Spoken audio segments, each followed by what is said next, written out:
Chapter 1238 Hypothesis. After dealing with the spoils of war and bestowing the purified Shaman King Beyonder characteristic to Emlyn White, Klein was in no hurry to leave Sapphira Castle. He simply reviewed the battle today. One thing he focused on was Abomination Sua's performance in various aspects, so as to assess how powerful an angel was. If I encounter him head-on and do not hold back, I might not even have a chance to summon an angel projection. Unless I succeed on my first attempt. Of course, my target, Dark Demon Wolf, is a Sequence 2 Miracle Invoker. As for Abomination Sua, he is already a Sequence 1. The gap between the two is likely quite significant. However, Dark Demonic Wolf shares the same seer pathway as me. He suppresses me in every aspect. I can only be thankful that he hasn't completed the ritual and advanced to Sequence 1, or I wouldn't have any hope of winning. Sequence 1. As his thoughts raced, Klein's gaze suddenly constricted as he sat straight. He had thought of a possibility in a moment of inspiration. Could the Dark Demonic Wolf, Kotor, have advanced and become a Sequence 1 attendant of mysteries? He created a marionette city to mislead possible trackers, such as Angel of Time Amon? It can't be ruled out. Yes, there's another possibility. The Dark Demonic Wolf Kotor is in complete control of that curtain, and has the strength of a quasi-Sequence 1. The more Klein thought about it, the more he realized that the operation was more dangerous than he imagined. The Dark Demonic Wolf has survived in the forsaken land of the gods for so many years. Even a god of trickery like Amon is unable to capture him. This means that his strength and intelligence has reached a rather high level. I still have to make more preparations for hunting him. Klein frowned slightly and slowly exhaled. Backlund, Westborough. Within the Odora family's villa. Emlyn sat on a leather sofa in the living room, crossed his right leg, and placed it on his left thigh, patiently waiting for Baron Cosme to enter. Before long, the middle-aged sanguine Baron entered the living room and swept his gaze across Emlyn. Viscount White, why are you visiting so late at night? Emlyn smiled and said, Isn't this just the beginning of a day? Look, the crimson moon outside the window is so beautiful. Cosme wanted to retort to the young sanguine, pointing out how Emlyn followed the good practice of waking up at 7 in the morning and sleeping before 11 back when he went to the Harvest Church. After a moment of hesitation, he resisted the urge and said, What's the matter? Emlyn raised his hand to pat the gown, tugged at his bow tie, and slowly got up. He raised his chin slightly and said, Tell Lord Nibs that he can begin preparing for the Earl conferment ritual. Cosme instinctively asked, What are you talking about? Just as he said that, he suddenly came to a realization as he recalled Emlyn's previous application. Why you obtained an Earl, no, a Shaman King's Beyonder characteristic? Emlyn enjoyed this very moment as he replied with a smile. Did you think I was just joking when borrowing Vision of White?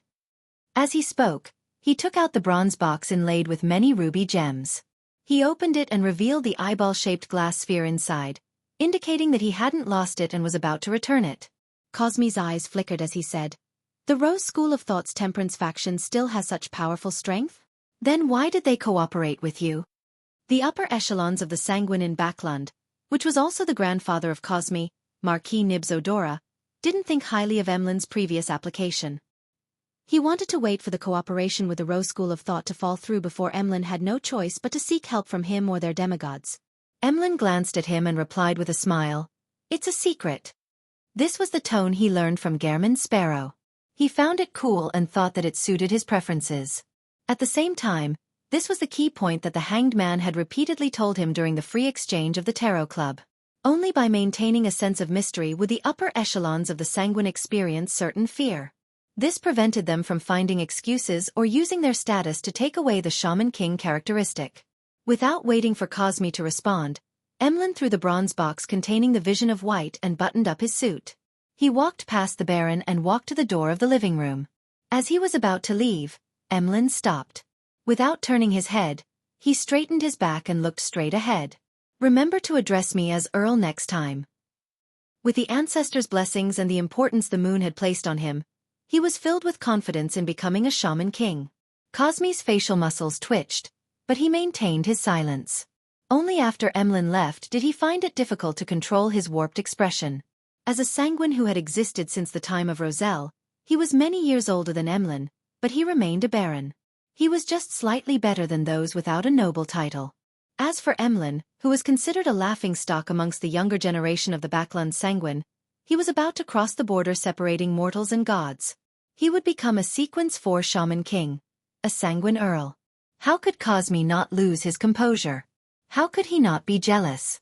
How could he not be shocked? After spending a few minutes to control his emotions, he headed down to the basement. Passing through several secret doors, he arrived at the grey hall where Nibs was sleeping. Grandfather, Emlyn's operation has succeeded. Inside the black iron coffin, there was a brief silence. After 3 or 4 seconds, Nibs finally said, "The faction backing him is beyond our imagination." This sanguine marquis's voice was deep and old, with a hint of hoarseness as it echoed in the hall. "Grandfather, Emlyn succeeded by relying on the vision of white. A portion of the items he obtained rightfully belongs to the race," Cosme said with some anticipation, feeling somewhat indignant. Nibs's voice grew louder. "Buffoon! To be able to hunt a shaman king while the Rose School of Thought was clearly prepared. Is that something any faction can do? The Rose School of Thought's Temperance faction has been in shambles for years, so how much strength can it have left? At most, they have an angel in a poor condition, or a grade 0 sealed artifact, as well as 2 to 3 demigods. All these put together wouldn't be able to restrain Abomination Sua and the Rose School of Thought's other angels, other grade 0 sealed artifacts, a sizable number of demigods, as well as the Chained God's projection, and the blessings of the Mother Tree of Desire. If Emlyn's operation succeeded, then you can count how many angels and grade 0 sealed artifacts are needed at the very least. This is a power that can match ours. In the future, don't deliberately investigate Emlyn and his other companions." After shouting a few more times, Nibs coughed twice, clearly struggling. Cosme's face turned pale as he finally calmed down. "Then, are you really going to prepare a ritual for him?" "What else?" Nibs returned with a question before sighing. Perhaps after Emlyn took the risk for the Sanguine's future, the ancestor has truly begun showing her concern for him. Fog Sea, Lacha Island. After leaving the future on the safe sea route, Admiral of Stars Katlia used her fairy tale magic to arrive at a mountain peak. She recited a passage in Jotun to an empty cliff. "Open sesame." A path immediately appeared on the cliff as though it was real and illusory. It was unknown where it led to. Katlia made use of her prophetic means to make a simple assessment of any danger. Then, she stepped onto the path and ventured deep into the cliff. As she walked, her vision cleared up. She saw the sea that appeared clear like sapphires and a beautiful castle made of pure emerald. This was Queen Mystic Bernadette's Emerald City. Katlia wasn't unfamiliar with this place. She easily passed the questions and tests of the magical guards and came to the half-open room that provided the best vista in the castle. The tall queen was standing behind the railing, looking at the waves that surged forward. For some reason, Katlia's hidden excitement, thrill, and joy suddenly calmed down at that moment as she felt a sense of security and freedom. Back when she cruised the seas, she would occasionally feel lonely and sad, like a leaf that had left its tree, allowing the wind to bring her to different places. Now, she seemed to have fallen back to the ground, right beside the tree. She opened her mouth, momentarily at a loss for words. Finally, she nudged the heavy glasses on her nose and simply greeted, "Good afternoon, Your Majesty." Bernadette turned around and nodded. "I summoned you back to Emerald City because I have some things to hand over to you." Katlia instinctively asked, "Why are you handing them over to me?" The Queen had a secret organization like Element Dawn and a group of pirates under her. Bernadette didn't directly answer Katlia's question as she said, "I previously received a clue and left Backland in a hurry." "I remember the matter," Katlia interjected. Bernadette's long and straight eyebrows twitched slightly. "Through this clue, I managed to piece together an incomplete sea map from the descendants of Edwards, William, and Polly. It records the area my father had explored in the Fog Sea those years. With the help of this sea map and my prophetic abilities, I can roughly guess that a particular area out at sea that is far away from the safe sea route might be hiding his secret. I plan on heading there on the dawn to do an extended search. I'm not sure when I can return. Perhaps I will never be able to return. Therefore, I have to hand over some items and matters to you in advance." After listening carefully, Katlia said without hesitation, "I'll go with you. It is my father. This is something I have to do, alone." Queen Mystic Bernadette slowly shook her head. Katlia fell silent for a few seconds before saying, "If you don't return, I would do the same." Chapter 1239 Legacy. Upon hearing Katlia's words, Queen Mystic Bernadette looked at her silently for a few seconds before saying, "That is your choice, and also your freedom." Katlia stared straight at the queen before pursing her lips and saying, "I know. You must have destroyed all the clues that will allow me to pursue your tracks. To you, this is to end the past. All of it, regardless of whether you return." The chestnut-colored hair casually draped over Bernadette's shoulders as she maintained her silence as if she was using this method to confirm the Admiral of Stars' guess. When Katlia saw this, she smiled bitterly and said, "I won't harp on how I'll do everything I can to find you if you were to remain lost for half a year or a year. I just want you to remember to recite Mr. Fool's honorific name when the danger is gravest." She said that title frankly. Queen Mystic Bernadette slowly nodded and said, "I will keep that in mind." Katlia immediately revealed a smile as she said with misty eyes, "What items and matters need to be handed over to me?" With a flip of her hand, Bernadette took out an item from somewhere. The item was entirely gold in color, like a miniaturized kettle. Its surface was covered with mysterious and complicated symbols, and a part of a lamp's wick extended out from the mouth. Its name is the Magic Wishing Lamp. Its serial number is 0-05. It might have originated from the first epoch, and even a true deity can't shatter it. Normally, it wouldn't cause any harm, nor would it be of any use. However, it will constantly tempt you to rub it through dreams and illusions, to summon the genie. Queen Mystic Bernadette simply introduced the item's origins and effects. The genie claims to be eternal and can grant you any 10 wishes, but often, they are fulfilled in an extremely warped manner or with terrifying consequences. My father told me that the holder can avoid the harm brought by the first 2 wishes through proper wording and preparations, but the 3rd wish is absolutely forbidden. At this point, Bernadette emphasized, "Absolutely forbidden." "It sounds easy to get around it," Katlia thought for a moment before saying, "Can't you make 2 wishes before giving it to me? I'll make another 2 wishes, then give it to Frank, Heath, and the others. This will allow for many things to be done." She was only using Frank as an example. She had no intention of letting him come into contact with something so dangerous. Holding the magic wishing lamp, Bernadette shook her head indiscernibly and said, "The owner is different from the wielder. Before I die, even if you obtain the magic wishing lamp, you will only be a wielder. The first wish you make will also be counted as my 3rd wish and your first wish. Also, although we can craft our words and make preparations to avoid the damage caused by the fulfillment of the wishes, this does not mean that the genie isn't intelligent. On the contrary, he is very smart, very cunning, and has a very strong sense of autonomy." Katlia tersely acknowledged. "Then, is there any wish that he cannot fulfill?" "Nothing at the moment, but if it involves the level of a true deity, the distortion of the wish will exceed your imagination. To put it simply, if you wish to become a sequence 0 true deity, then your body and soul will meld into one with an unknown evil god. Remember, the genie's requirement is that the wish has to be simple and concise. Otherwise, he will reject it and treat it as if you have already made a wish," Bernadette explained. With that said, she got an invisible servant to fly towards Katlia with the terrifying sealed artifact 0-05. After Katlia reached out her hand to grab the magic wishing lamp, Bernadette continued, "If you dream of the genie and are bewitched by him to make a wish, that means that I can no longer return. Following that, you will be its owner. I hope that your first wish is to retrieve all the items that were carried on Bernadette Gustav's person before she headed out to sea, including her own Beyonder characteristic. Yes, it's best to add the exact date when making a wish." Katlia looked down at the golden lamp and blurted out, "Can I make a wish to bring you back to life?" After a few seconds of silence, Bernadette said, "The resurrected me might just be a monster. If you really wish to do so, you can ask Mr. Fool for his opinion." Katlia nodded slightly. "Okay. This is the item I'm giving you and the matters I need to settle.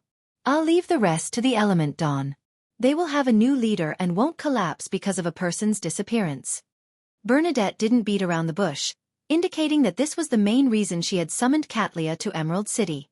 The level of the divine lamp was extremely high, making it impossible to pass it through a messenger. Without waiting for Katlia's reply, Queen Mystic's expression suddenly softened. "Haven't you always wanted to share what happened all these years with me?" Katlia was taken aback as she nodded. "That's right. She then walked to the queen's side, pulled a chair over, and sat down, facing the blue sea beyond the emerald railing. Bernadette sat beside her and listened to her talk about all the encounters after she left the Dawn. These matters had been mentioned in the letter by Katlia, but due to the limited length, she didn't provide any detailed descriptions. There were some that she was sharing for the first time. At some point in time, Katlia fell asleep and dreamed of a time many years ago. At that time, she was just a maiden who stubbornly left the Dawn without looking back. Suddenly, she woke up and realized that there was no one beside her. She realized that it had already turned dark at some point in time, and dawn was even approaching. Katlia suddenly reached out and threw out an illusory ball of yarn. The ball of yarn rolled into the void, leaving behind a bright-colored thread. Following this thread, Katlia walked through the spirit world as though she had mastered teleportation, and arrived at the periphery of Lacha Island. She stood at the edge of the cliff and cast her gaze into the distance. She saw that on the dark blue sea, a gorgeous and huge sailboat, which was tinted with an orange glow, was steering towards the horizon. Katlia slowly sat down and leaned forward slightly. She hugged her knees and looked in that direction for a long time. The sun gradually rose and shone on her. In Backlund, at a soup kitchen, the veil-wearing Stellan Sammer no longer lowered her head like the previous few months, afraid that others would recognize her. The only worry on her mind as she anxiously looked ahead was if the free food would last until it was her turn. She could vaguely hear gunshots echoing in the distance. She didn't know if the armies of Faysak, Intis, or Fainapotter had breached the final line of defense, or if the police were dealing with a looter. Please end it. Please end this war quickly. Stellan, who had gone to 3 soup kitchens, silently prayed. At this moment, a staff member raised his voice and said from a few meters away, "All the food here has been handed out." Stellan's face turned ashen.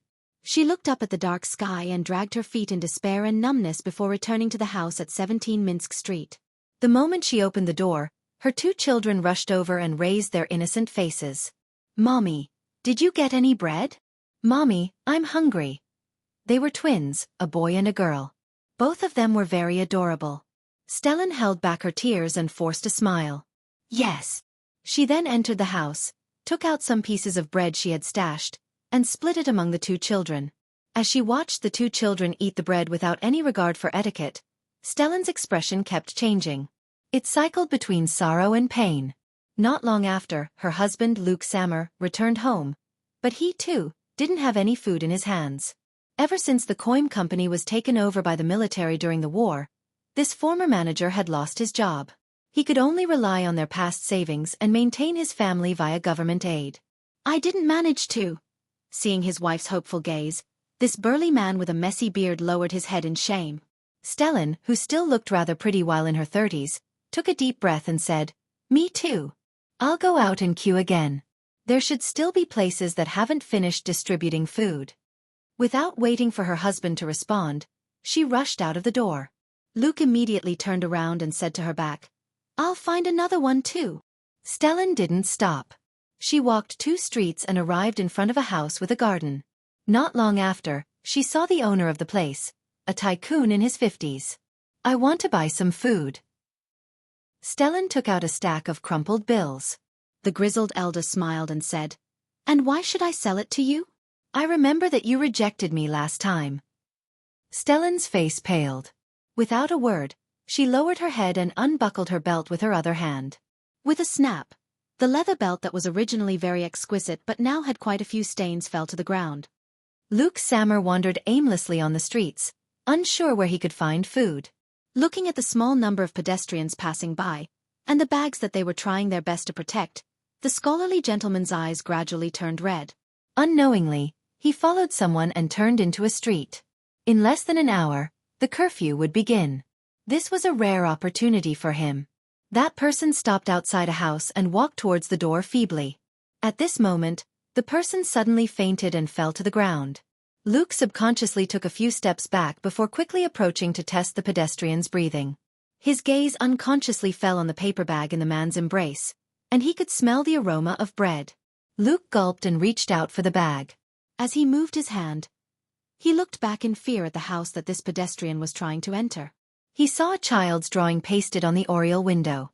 Luke's actions stiffened. A few seconds later, he stood up, walked to the door of the house, and rang the doorbell. The house's mistress and child quickly opened the door and saw their weak father and the bag of bread.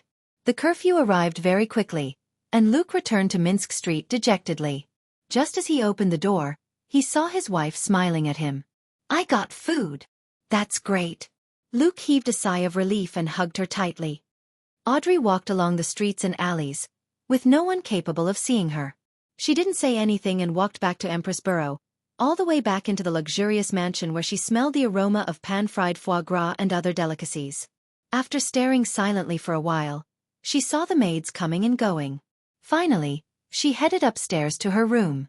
In the middle of the night, she wore a cloak and entered her parents' bedroom before arriving at their bed.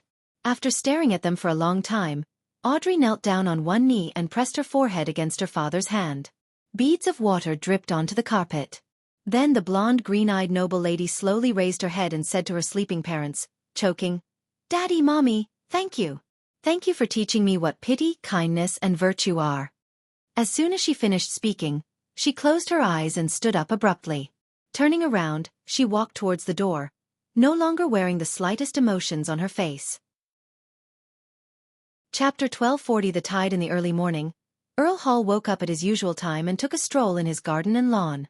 By the time he finished looking at his beloved thoroughbreds, he returned to the third floor of the villa and changed out of his outing clothes. His wife, Caitlin, had already woken up and was instructing her lady's maid to relay her thoughts to the rest of the servants.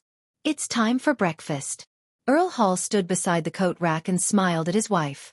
At that moment, he heard a commotion outside, one that was getting closer and closer, but it did not quell. With a slight frown, Earl Hall turned his head to look at his valet. Without needing the noble to speak, the valet immediately walked to the window and drew open the thin curtain. With a swoosh, more light shone into the bedroom. It was clear. The valet then cast his gaze out the window and scanned his surroundings. His expression suddenly became solemn. He turned around and glanced at Lady Caitlin, who was still talking to the lady's maid. He walked quickly to Earl Hall's side and said in a low voice, "A protest. Many people are protesting." A protest? Earl Hall was no stranger to this term. As a powerful Lone Kingdom noble, and the second-largest shareholder of the Constant Coal and Steel Consortium, he had seen many workers protest in demonstrations, requesting for a rise in their weekly salaries, as well as stipulate for maximum working hours. During the past 2 months, Backlund had also undergone several protests due to various problems, but they were quickly suppressed without causing too much of an impact. His gaze moved back and forth across his valet's face for a few seconds. Eyes narrowed, he acutely sensed that the protest today might be different from what he had imagined. Without batting an eyelid, he walked to the window. Looking out, Earl Hall's eyes suddenly froze. With the advantage of being on the third floor, he saw that the roads were filled with dense hordes of people, extending far into the distance. They gathered together and surged in this direction, as if they were a dark, gigantic cloud that was about to envelop Backlund. "Bread! We want bread!" The shouts of tens of thousands of people, and even more people, grew into a crescendo, one that was loud and clear. It made Earl Hall's scalp tingle. Having participated in the mass at Festival Square, he was no stranger to seeing large masses of people or hearing people booming in one voice. But back then, he could barely be considered a part of the crowd. And today, he was one of the targets of the surging tidal wave. Earl Hall couldn't help but glance towards the end of the protesters, only to realize that there was no end to it. However, with his rich experience in handling matters, he could make a judgment based on the details he had observed. He could see that there were very few police and soldiers on both sides of the protesters. Compared to the large number of people, they were like the eddies created by a tidal wave, a negligible detail. Earl Hall believed that the protesters that targeted Empress Borough would definitely be clamped down upon with the greatest force possible. It would be impossible for large numbers of soldiers and police to be deployed. The current situation could only mean one thing. There were too many people participating in the protest.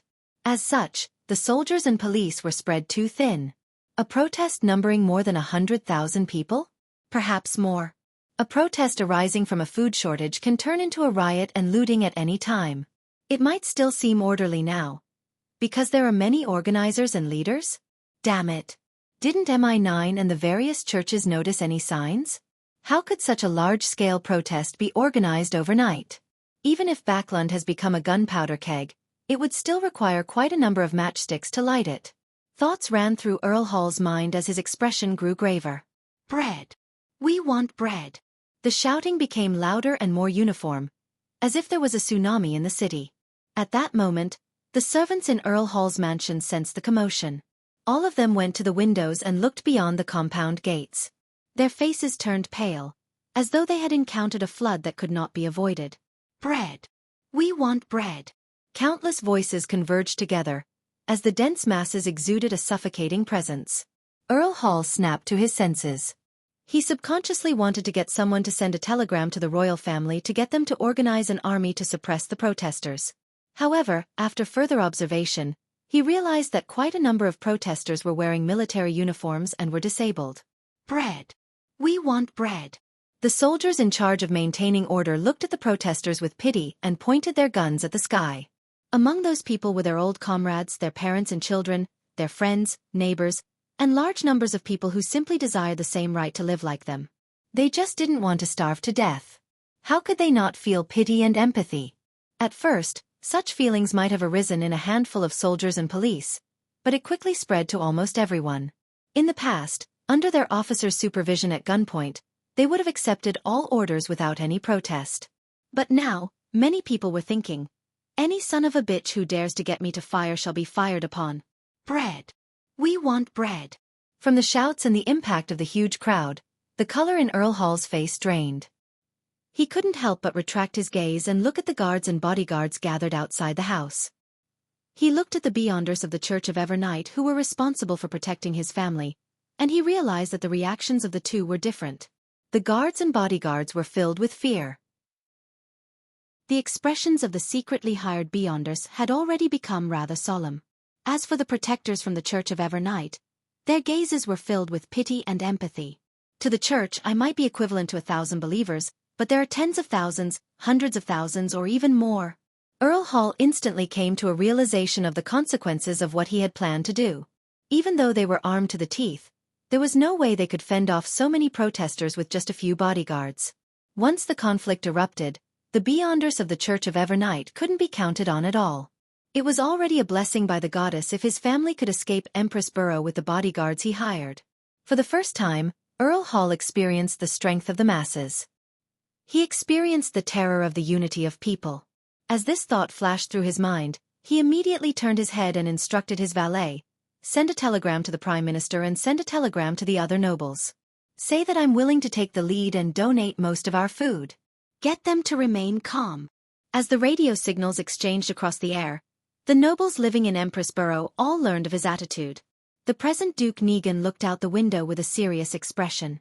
After a moment of silence, he exhaled and said to the male secretary beside him, "Protect the mansion and give up any forceful stance. Follow Earl Hall's lead. Also, make the merchants who are hoarding food the first examples." By the time the upper-class society came to a consensus and came up with a solution, Earl Hall's heart finally settled back to its original position. He had the energy to head to the dining room to meet his family. When he passed through the dining hall's entrance, he subconsciously scanned the situation inside. His wife stood by the window, looking out the window with worry. His eldest son kept pacing back and forth, appearing very angry and anxious. His daughter stood beside his wife, watching the tidal wave-like protesters in silence. Fog Sea. Future.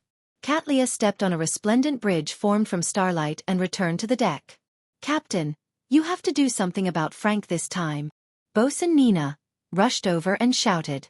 Katlia's depressed and sorrowful mood was instantly shattered as she frowned slightly. "What did he do again?" Nina said angrily. "He asked me if I knew how to have children. He wants to study how life is born and how the soul is created." "Did you hit him?" Katlia fell silent for a second. "I did." Nina didn't hide anything. Katlia then looked at Frank, who was not far away, ignoring his bruised face. "You should first study how fish breed." "All right." Frank scratched his head and heeded his captain's orders. Following that, Katlia nodded at the shadow which extended out from the cabin, the pale-faced bloodless Heath Doyle. "Everything's fine now." Heath Doyle clearly relaxed. "Yes, Captain."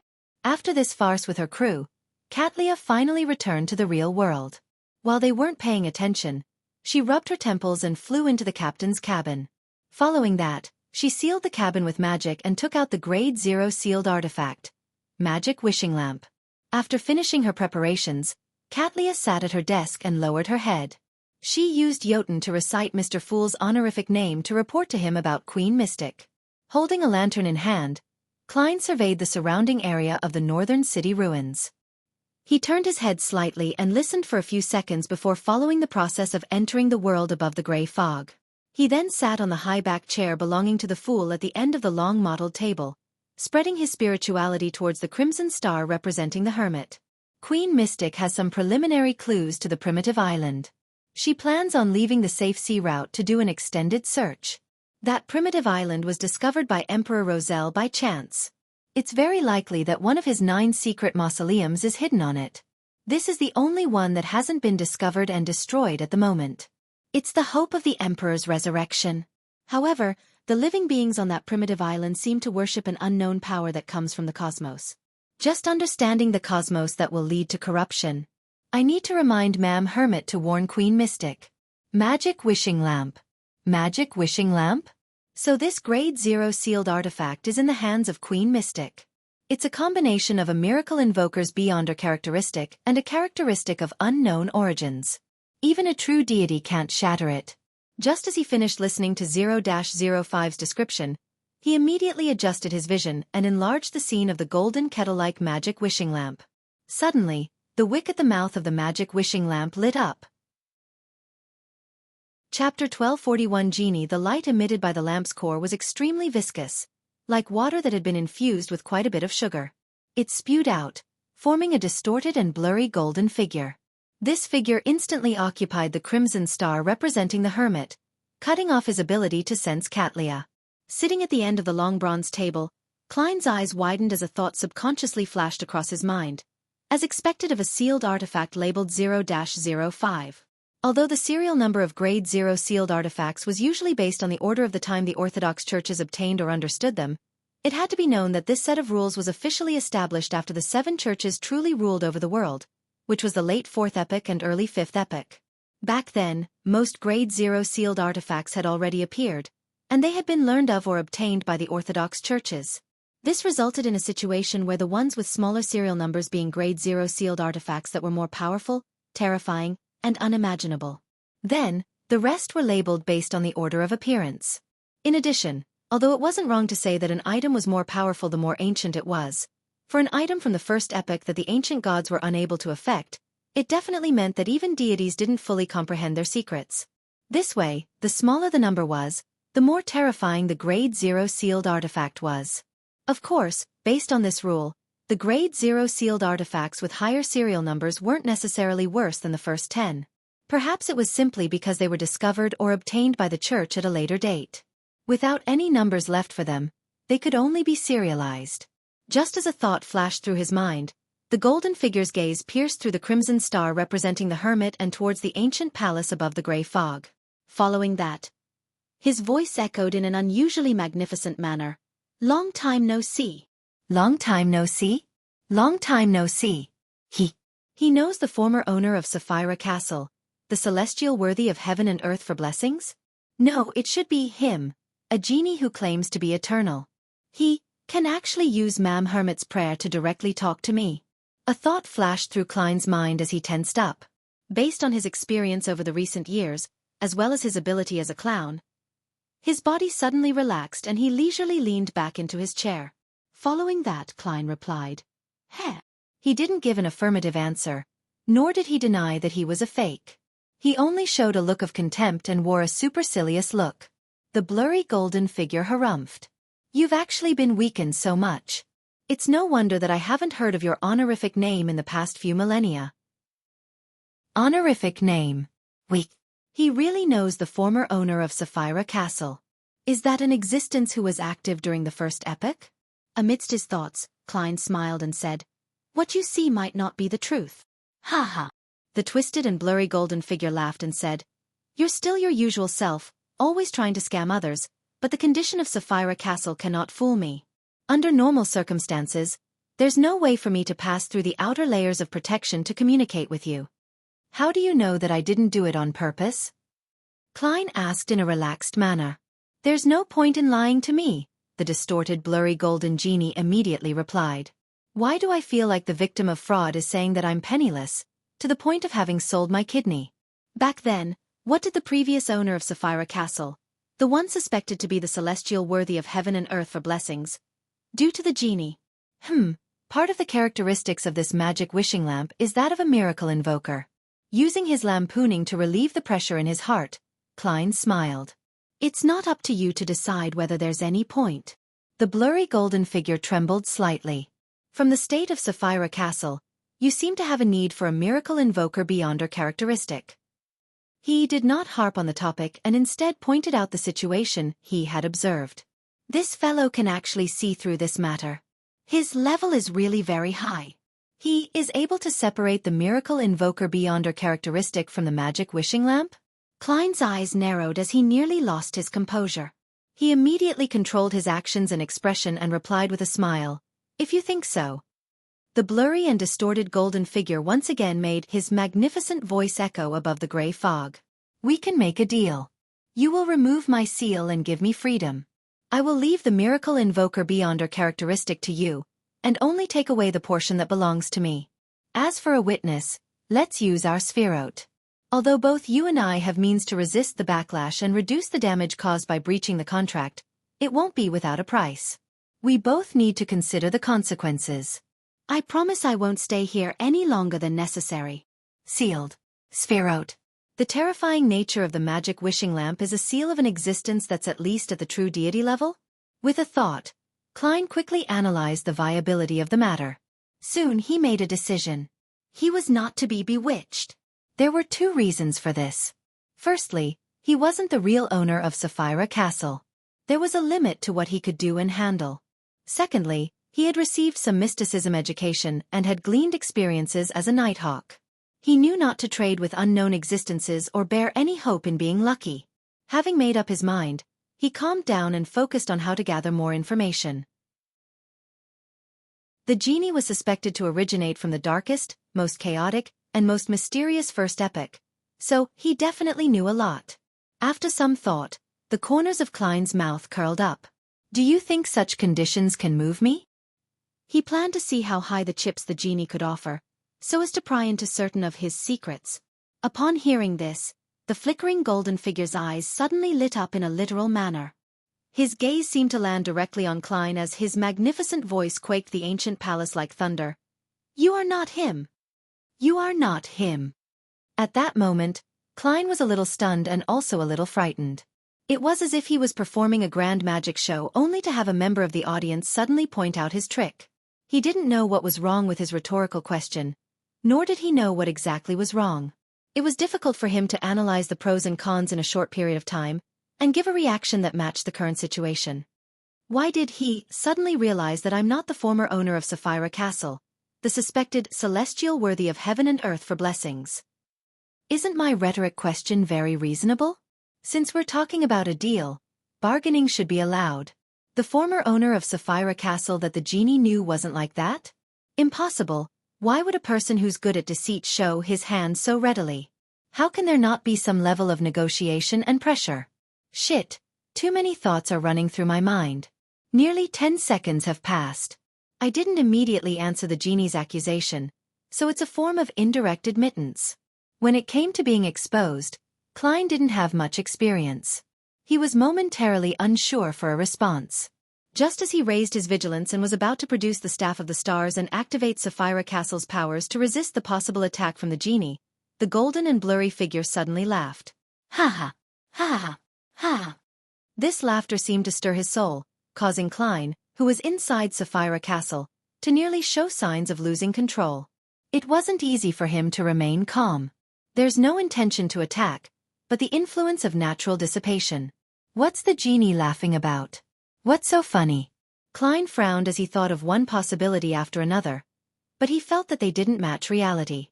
After a few seconds, the genie's laughter stopped and he happily quipped, "Even for existences at our level, fate is still so miraculous. Regardless of who you are, the deal I proposed is still on the table. As long as you remove the seal and release me, I will return to the cosmos with the portion that belongs to me. As for the rest, I will leave the Miracle Invoker Beyonder characteristic to you. In addition, I will grant you 3 wishes. How's that? Isn't that enough? Cosmos. When Klein heard that, his eyelids twitched as he sharply sensed danger. This was a warning from his spiritual intuition. He had originally thought that he could pretend to agree and obtain more information before using Sapphira Castle to go back on his promise, but now he suddenly felt that he could not make the promise. Hence, Klein decisively said, "Leave." As he spoke, he cut off the connection between himself and the crimson star representing the hermit. The blurry and distorted golden figure suddenly expanded and dissipated, leaving only his voice echoing, "You will eventually agree." Only when the world above the gray fog had its calm completely restored did Klein slowly let out a breath and silently mutter to himself, "The genie is a powerful creature from the cosmos." Was it sealed within the magical wishing lamp in the first epoch, or earlier? The person who sealed him might be the previous owner of Sapphira Castle, the existence suspected to be the celestial worthy of heaven and earth for blessings. This can be inferred from the ingredients used to form the magic wishing lamp's Beyonder characteristics. So, that's how the genie sensed that I wasn't the previous owner of Sapphira Castle when he questioned me? But I did consider this point, so my question wasn't logically unsound. Unless, back then, the former owner of Sapphira Castle and the genie had come to some sort of tacit understanding or had some secret. The bulk of the genie's powers likely can't extend out of the seal, but he can use the Beyonder characteristic that forms the seal. The unique characteristic of granting wishes is likely from the Miracle Invoker characteristic. Then, the genie uses his level to magnify it. Amidst his thoughts, Klein raised his head to look at the crimson star representing the hermit. He discovered that Katlia didn't notice anything unusual with the magic wishing lamp. Phew! Klein formed a stream of light that contained his warnings and threw it into the crimson star. Chapter 1242 The Baffling Actions of the Human. The primitive island that the Emperor found by chance. The creatures on the island worship an unknown power that comes from the cosmos. Without reaching the level of an angel, just knowledge of it will result in corruption from the cosmos. Try not to make a wish to the genie, nor bring it to that primitive island. Katlia finally received feedback from Mr. Fool as she heaved a sigh of relief, even more worried about the Queen's quest. She turned her head to look at the unresponsive magic wishing lamp and quickly put it away. Then she spread out a letter, picked up a fountain pen, and paraphrased the information she had just received, hoping that Queen Mystic Bernadette would take it seriously. In a dilapidated apartment in Backlund, a man with a full beard was sitting on a chair with his hands cuffed behind him. Zio, who had become a middle-ranking MI9 member through her own capabilities, stood in front of the man, with a triangular blade in hand and her 2 subordinates flanking her. "We already have enough witnesses and evidence to prove that you're one of the main organizers of the protest. If you wish to reduce your punishment, answer my questions honestly." Before Zio could say a word, the bearded man felt an extremely powerful suppressive force. When she finished speaking, even his mind began to tremble. It was as though bolts of electricity were generated and a pain and numbness that couldn't be perceived could explode at any moment. The bearded man suppressed the fear and weakness in his heart and said, "No one instigated me. I just did what I wanted to do. Don't you all know? The entirety of Backlund has become a gunpowder keg. Even a tiny spark can set off the entire city. And there are countless sparks like me who are willing to take the risk. Those darn nobles and merchants hoarded so much food while there are already people in Eastborough who are starving to death. You can do whatever you want to do to me. I've never believed in their promises. The reason why we agreed to end the protest was because everyone had received a lot of food." Zio was about to ask further when she suddenly turned her head to listen to the commotion in the distance. Sounds of rumbling could be heard from somewhere. It was deep, hoarse, and layered. "Has the Faysac, Intis, or Fainapotter army broken through our defenses and begun to attack Backlund's defenses?" Zio's expression instantly turned solemn. Back in the forsaken land of the gods, after Klein returned to the real world, he immediately attempted to reach out his hand to see if he could pull out the magic wishing lamp from the fog of history. Soon, he confirmed that he couldn't summon sealed artifact 0-05. Indeed, it involves a uniqueness, or should I say Sapphira? In short, the genie is indeed a high-ranking existence that was sealed. At the very least, he is a king of angels. There's no way to make use of him. Klein let out a breath and turned his attention back to the hunt of dark demonic wolf Kotar. He had made a lot of preparations during this period of time, and he ran through and confirmed the plan above the gray fog. However, he was in no hurry to take action. He spent quite a bit of time checking the loopholes and mending the imperfections. 2 to 3 days later, it was dark and silent in the wilderness. Wearing a silk top hat and a long black trench coat, Klein held a lantern that emitted a faint yellow glow. With a solemn expression, he reached out his right hand and grabbed at the air. At that moment, a bolt of lightning streaked across the world, illuminating it. Following that, he dragged out a figure. It was him holding the illusory staff of the stars and a lantern. Right on the heels of that, his true body entered the fog of history as he dashed to a time before the first epoch. He hid inside the old stacked cities. His historical void projection suddenly came alive as an area that he had been exploring recently had surfaced in his mind. He used the power of the staff of the stars to directly move to it. This was a huge distance away from where his actual body was. Even if there was a problem with the projection, no one would be able to lock onto the exact location of where his true body was when he returned to reality. Surveying the area, he took in the dried riverbed and a boulder that stood deep in the darkness like a monster. He no longer maintained his staff of the stars' historical projection, letting it quickly fade away and disappear with a shake of his right hand.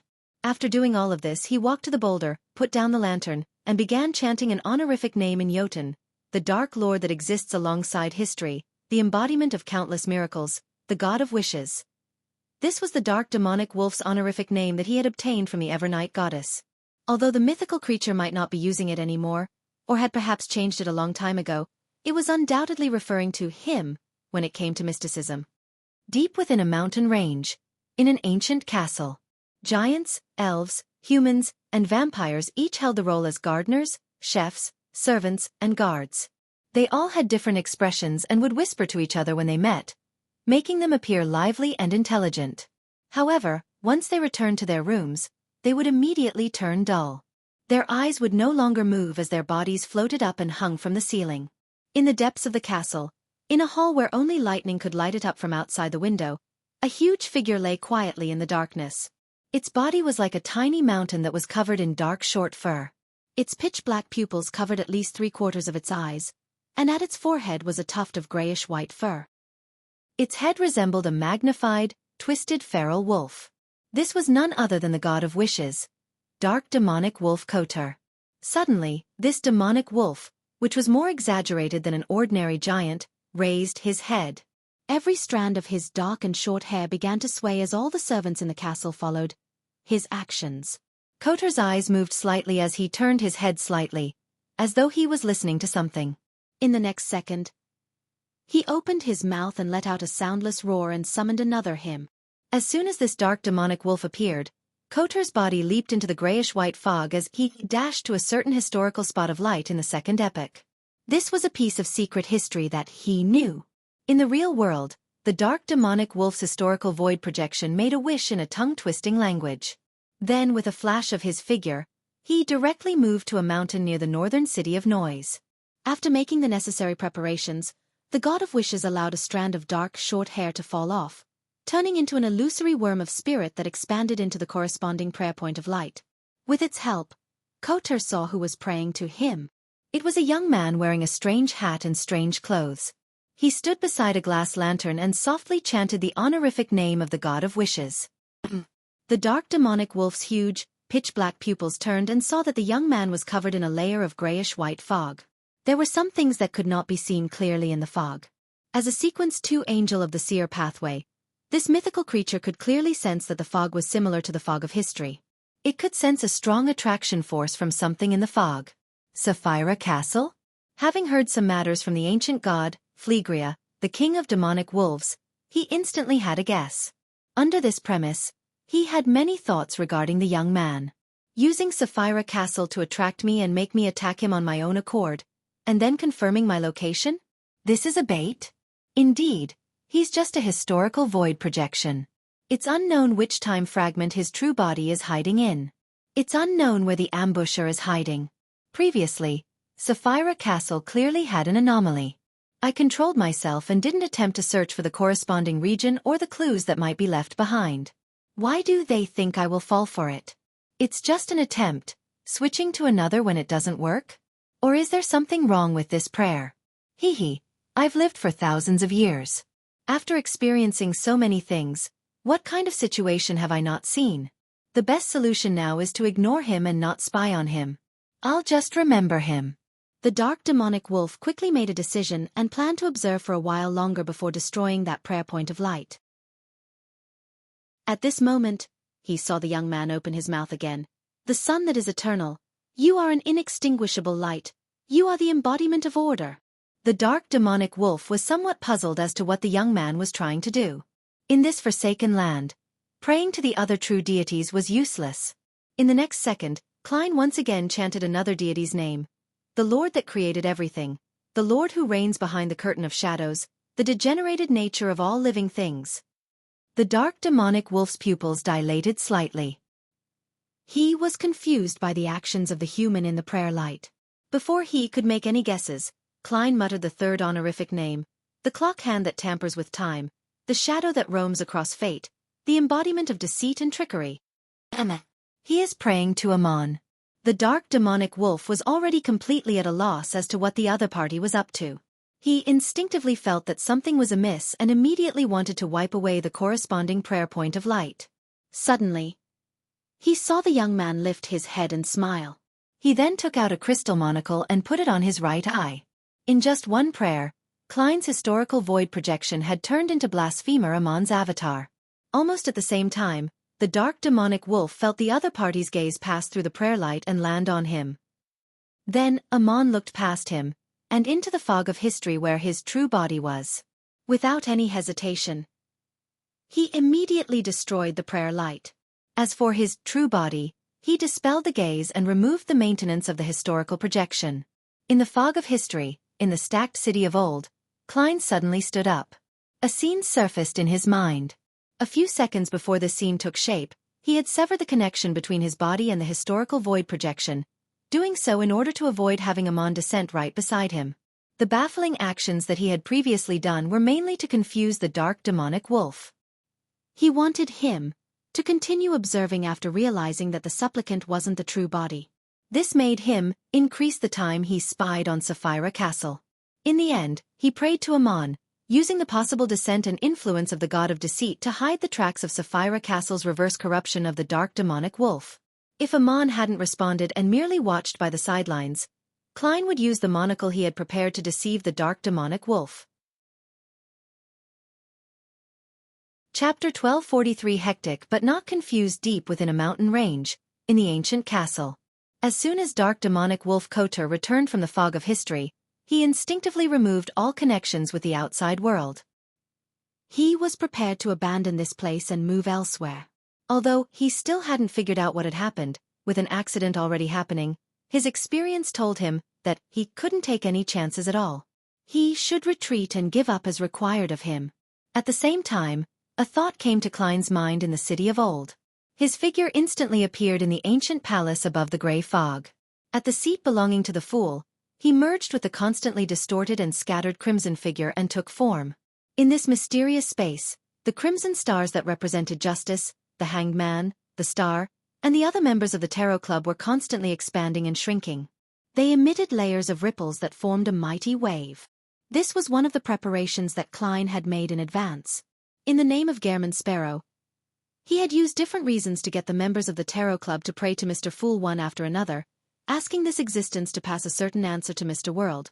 As such, the crimson stars resonated, affecting Sapphira Castle in reverse, thus allowing it to summon the fool to resolve the problem. This was one of the key factors that could help him escape from Amon's clutches. It could help him remove the need to take 4 steps counterclockwise and recite the incantations. He could directly enter Sapphira Castle without wasting any time. And in a battle at the level of angels, the difference a second makes would perhaps determine the difference in the outcome. To fight someone more powerful than him, Klein had to consider every detail. Sitting in the high-backed chair belonging to the fool, he beckoned for the staff of the stars and sea god's scepter while observing the other changes in Sapphira Castle. In the grayish-white fog, there was an additional crimson glow that was rapidly shrinking, almost disappearing in no time. Around the fool's seat, ripples of light bloomed as though they were forming a pure passageway. He could barely make out a gigantic demonic wolf's figure from the crimson glow. This was a result of Kotor's spying on Sapphira Castle. Through the passage of time, he had gained a certain understanding of the situation and had unknowingly been invaded. As such, he established a preliminary connection with Sapphira Castle. Of course, as an angel and a god of wishes of the second epoch, he had the right level and ability to sever such a connection and get rid of the corresponding corruption. If Klein didn't make use of these 1 or 2 seconds, he would lose his lock on the dark demonic wolf. And at the side of the fool's seat, the rippling lights reflected the figure wearing a half-top hat and a long black trench coat. Gehrman Sparrow. On his right eye was a crystal monocle. Aman. It was unknown what loophole this blasphemer's avatar could use to slow down the rate at which Klein's historical void projection dissipated. Then, he used the subtle connection between Gehrman Sparrow, Klein's actual body, and Sapphira Castle in an attempt to invade the world above the grey fog from the special scene summoned by Sapphira Castle. As the halo spread out, Gehrman Sparrow's long and powerful palm pierced through the barrier and suddenly entered the ancient palace, as though it had opened an invisible door. Although Klein had already prepared for this and knew that it wouldn't be easy to get rid of Amon, he couldn't help but feel his scalp tingle when he saw this scene. He was afraid that in the next second, he would grab a crystal monocle and put it on his right eye. This was something that had to be resolved in 1 or 2 seconds. Otherwise, the ownership of Sapphira Castle would be a question left in the air. Without any hesitation, distorted and transparent worms of spirit appeared on the surface of his skin. They quickly gathered together, forming another Klein. After catching the sea god's scepter, Klein stirred the power of Sapphira Castle. With the augmentation of the layers of invisible waves, the blue gems lit up, causing violent bolts of lightning to form silver balls that rolled into the rippling light. Amidst the crackling sounds, the palm that pierced through Sapphira Castle instantly shattered and evaporated.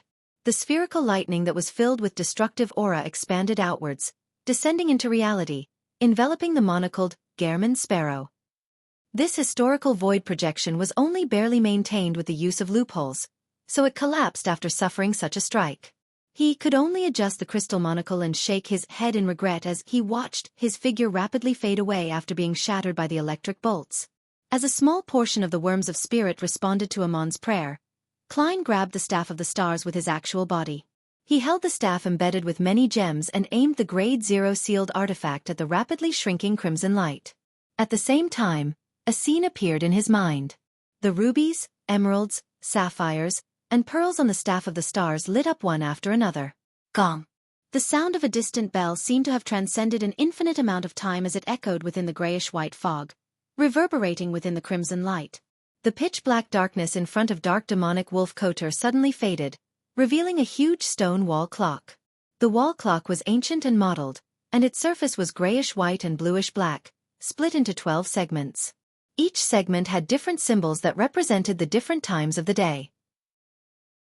At the core of the wall clock, 3 needles seemed to be formed from worms of time of 3 different lengths, short, medium, and long, were filled with a feeling that time had left its mark on.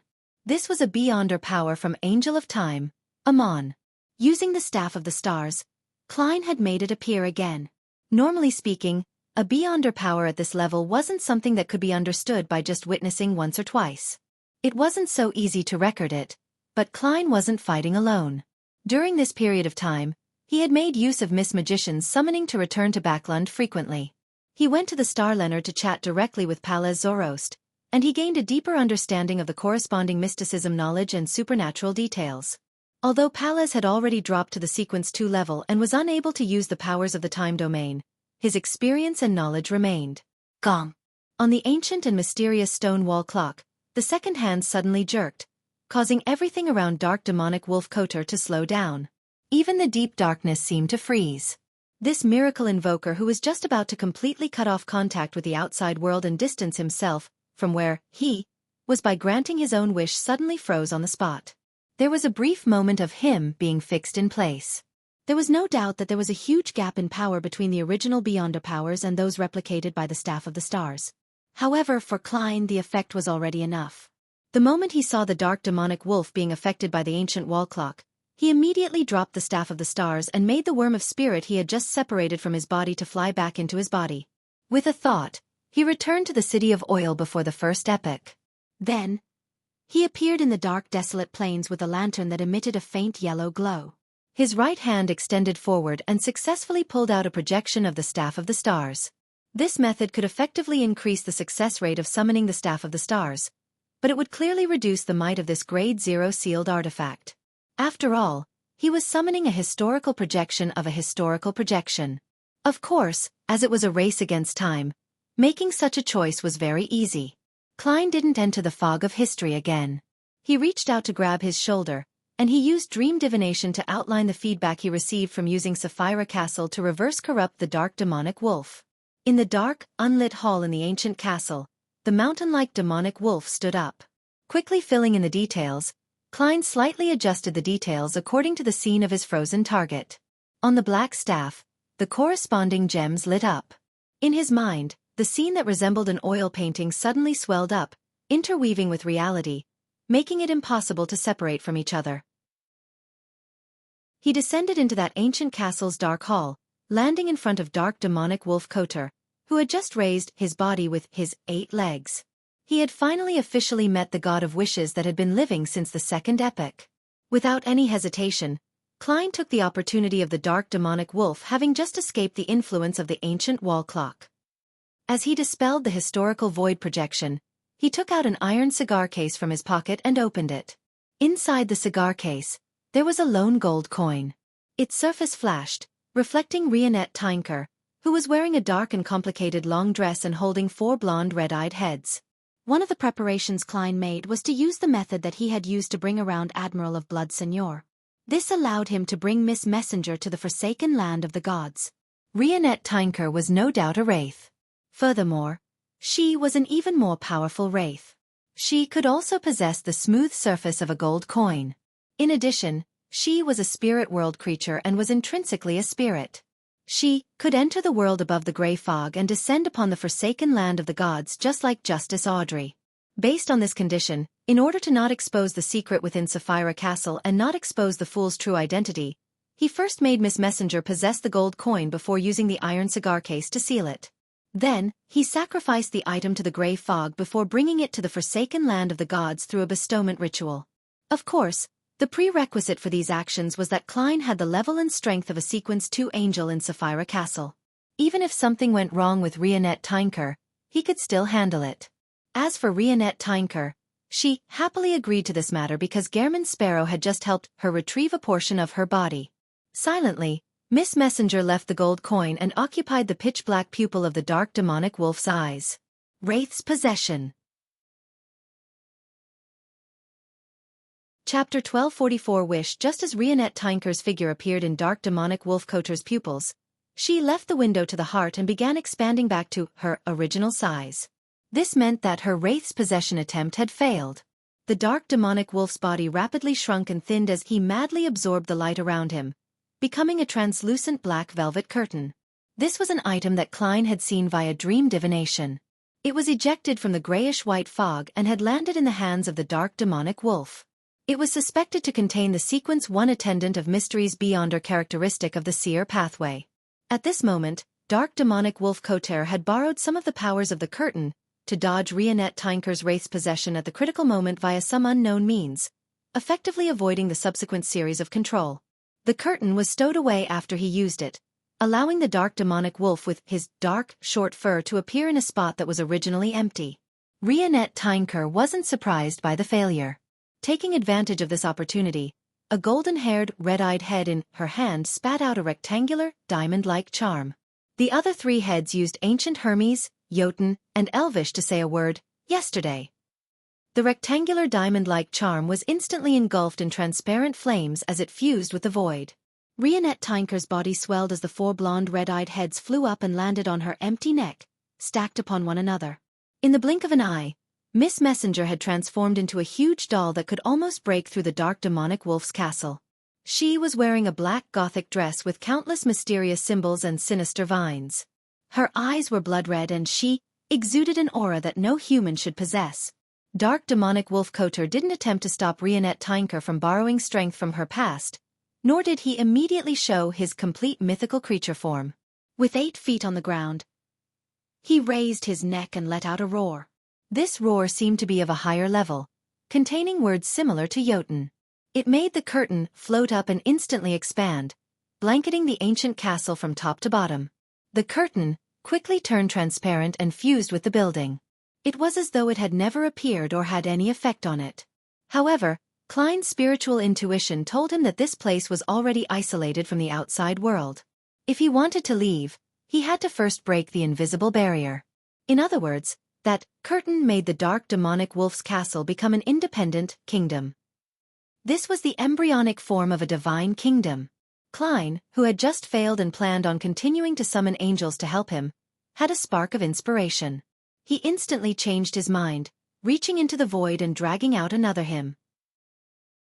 It was Gehrman's sparrow, one who was holding a historical projection of the Staff of the Stars. Right on the heels of that, Klein controlled his historical projection to turn him into his marionette and transfer some worms of spirit over. While he was busy with these matters, Rionette Tinker had already recovered to her peak condition. Her bright red eyes reflected the eight-legged demonic wolf. With a faint flash, the dark demonic wolf turned into a white goat. However, outside the dark hall, a giant holding a broom suddenly trembled and transformed into a demonic wolf with a tuft of gray hair on its forehead.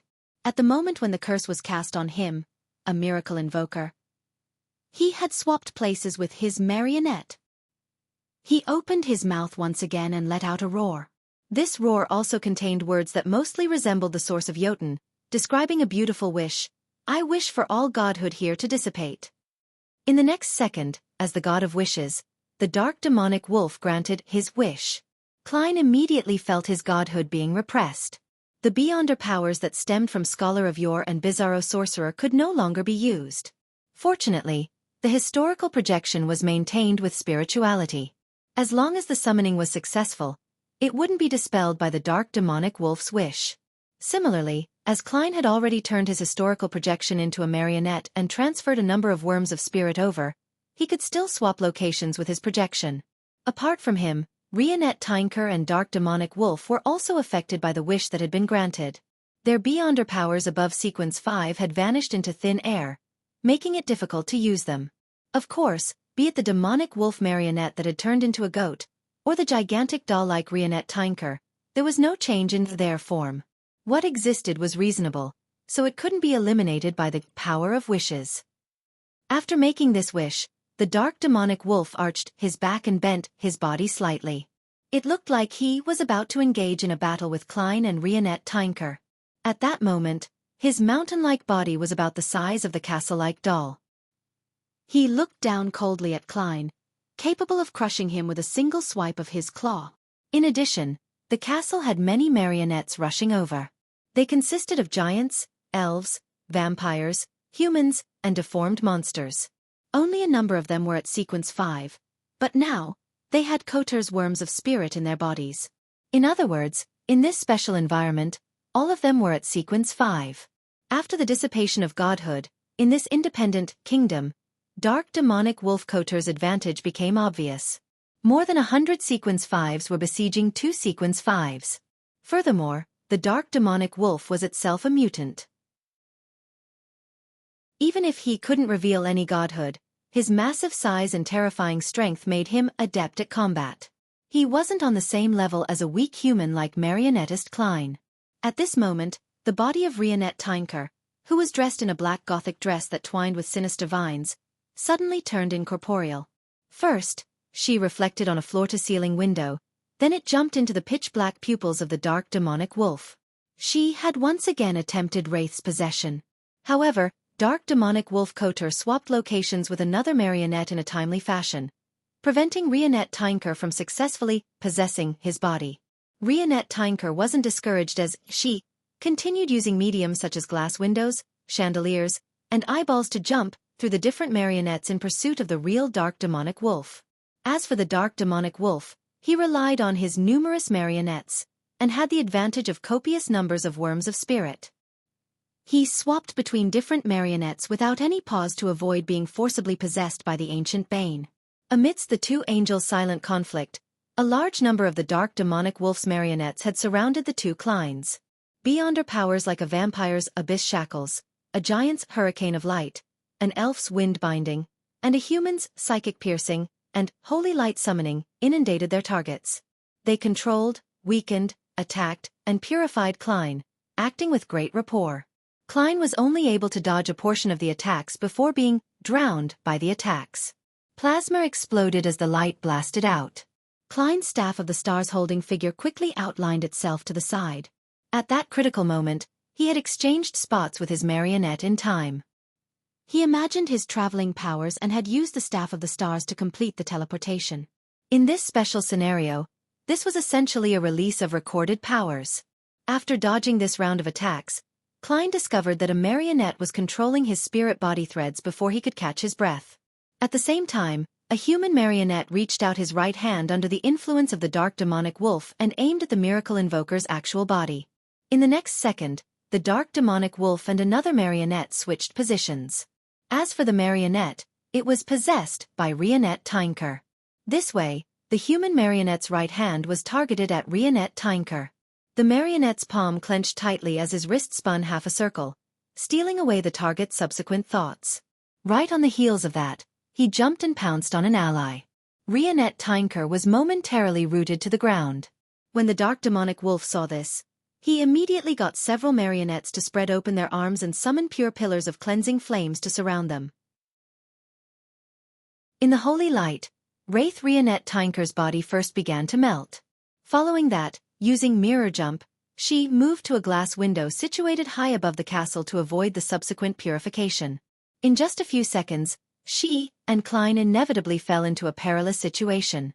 The restricted environment, being on his home ground, and his trait as the god of wishes had magnified dark demonic wolf Kotor advantage to the extreme. If it were any other scholar of yore, there was only one problem he needed to consider: how to rely on Rionette Tinker to escape, but Klein had his trump card. Just as he pulled back his spirit body threads, he didn't hesitate to stir the powers of Sapphira Castle. This trait of his wasn't suppressed by the dark demonic wolf's wish. This was something even the forsaken land of the gods couldn't screen. In midair, grayish-white fog appeared.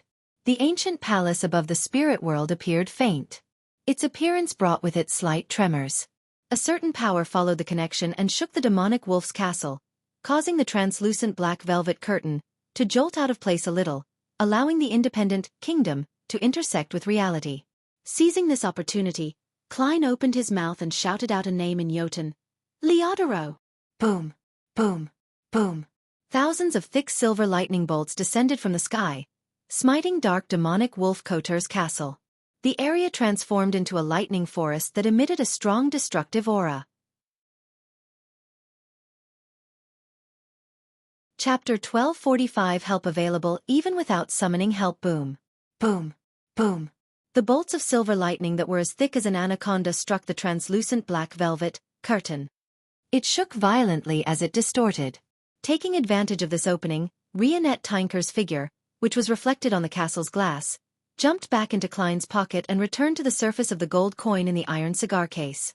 The prepared Klein raised his right arm and calmly aimed the staff of the stars at the floor tiles in the hall. A scene surfaced in his mind. It represented one of the beyonder powers of a druid. The ground beneath his feet instantly softened, turning into a marsh. It made his body sink like it had fallen into a sea. Underground slink. Boom. The translucent black velvet curtain could no longer withstand the cleansing from the lightning storm the moment the marsh solidified. It curled into a ball and fell back into the castle. No longer restricted, the few thousand thick bolts of lightning rained down the ancient castle. A tower collapsed and the hall was left in shambles. One marionette after another burst into ephemeral illusions under the pricking of such a lightning strike. They were instantly charred black and reduced to ashes. When the silver light that illuminated the entire mountain range subsided, dark demonic wolf Kotor's castle was in ruins. Many spots were burning with red flames. Klein immediately emerged from the bottom of a deep pit and saw that the demonic wolf, covered in dark and short fur, had performed the same action. Relying on the three druids among his marionettes, he had successfully hidden underground to avoid the lightning bombardment. And at that moment, the independent kingdom, created by the curtain, had completely disintegrated.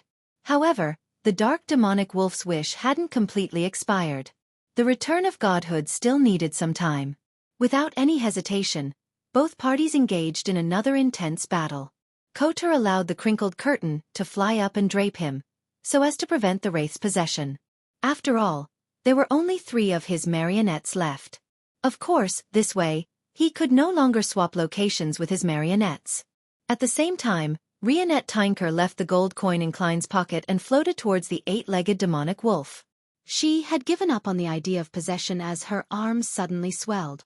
A few strands of gray hair grew from the back of her hand, and her nails became long, sharp and firm. Werewolf transformation. This doll-like baneful entity became a huge werewolf. She kept moving at high speeds, waving her sharp claws as she engaged in an intense battle with the hill-like dark demonic wolf. Amidst the clashing sounds, Klein was attacked by Koter's 3 remaining marionettes. One of them raised his head and roared, causing brown short hair to tear through his clothes. In an instant, he transformed into a terrifying giant bear that was twice the height of a person. One crouched down, pressing his palms against the ground, while the other raised his right hand and yanked his hair. At that moment, a crimson flame surged out of Klein's clothes, instantly devouring him. His figure appeared in a sea of flames to the side. Then he jumped out, raised his staff, and charged straight at the huge brown bear. And at the spot where he was originally standing, dark green mutated vines pierced through the ground and grew wildly, stirring the remnant flames in the middle. Tap, tap, tap. The huge brown bear didn't back down. With heavy strides, it rushed towards Klein like a high-speed steam locomotive. It spread open its arms, trying to give him a passionate hug that could crush all his bones and squeeze all his chest muscles together. Tap, tap, tap. As his black trench coat flailed to his back, Klein didn't retreat. He was about to collide with the huge brown bear. Suddenly, he kicked his left foot and twisted his waist. He forcefully jumped up and flew past the brown bear diagonally. Thud. As the two crossed each other, Klein swung his black staff down and ruthlessly struck the brown bear's shoulder. Normally, such an attack wouldn't have been able to hurt the thick hide of the brown bear. However, with the Staff of the Stars, the physical attack would lead to random abnormal changes or strange effects. Of course, under the God of Wishes' suppression, these changes and effects wouldn't exceed that of a sequence 4 beyonder power. Thud. As the sound of the staff strike reverberated, the huge brown bear's shoulder tore open diagonally from its shoulder. The bottom half of its torso teleported more than 10 meters away while the remaining portion remained in place. The brown bear's internal organs and blood gushed to the ground in a rather shocking scene. However, the brown bear wasn't dead yet. Its two halves were squirming as it struggled to stabilize his center of mass and continued attacking. As a marionette, he had long died. Such damage was nothing. At this moment, Klein had already jumped behind the brown bear, his feet stepping on the ground. Another wave of scarlet flame surged out, drowning his figure. A flame that was about to be extinguished rose up as Klein leaped out and arrived close to the marionette which had both hands on the ground. With his silk top hat, he ran past the marionette without turning his head as he swung the staff to the side. Thud.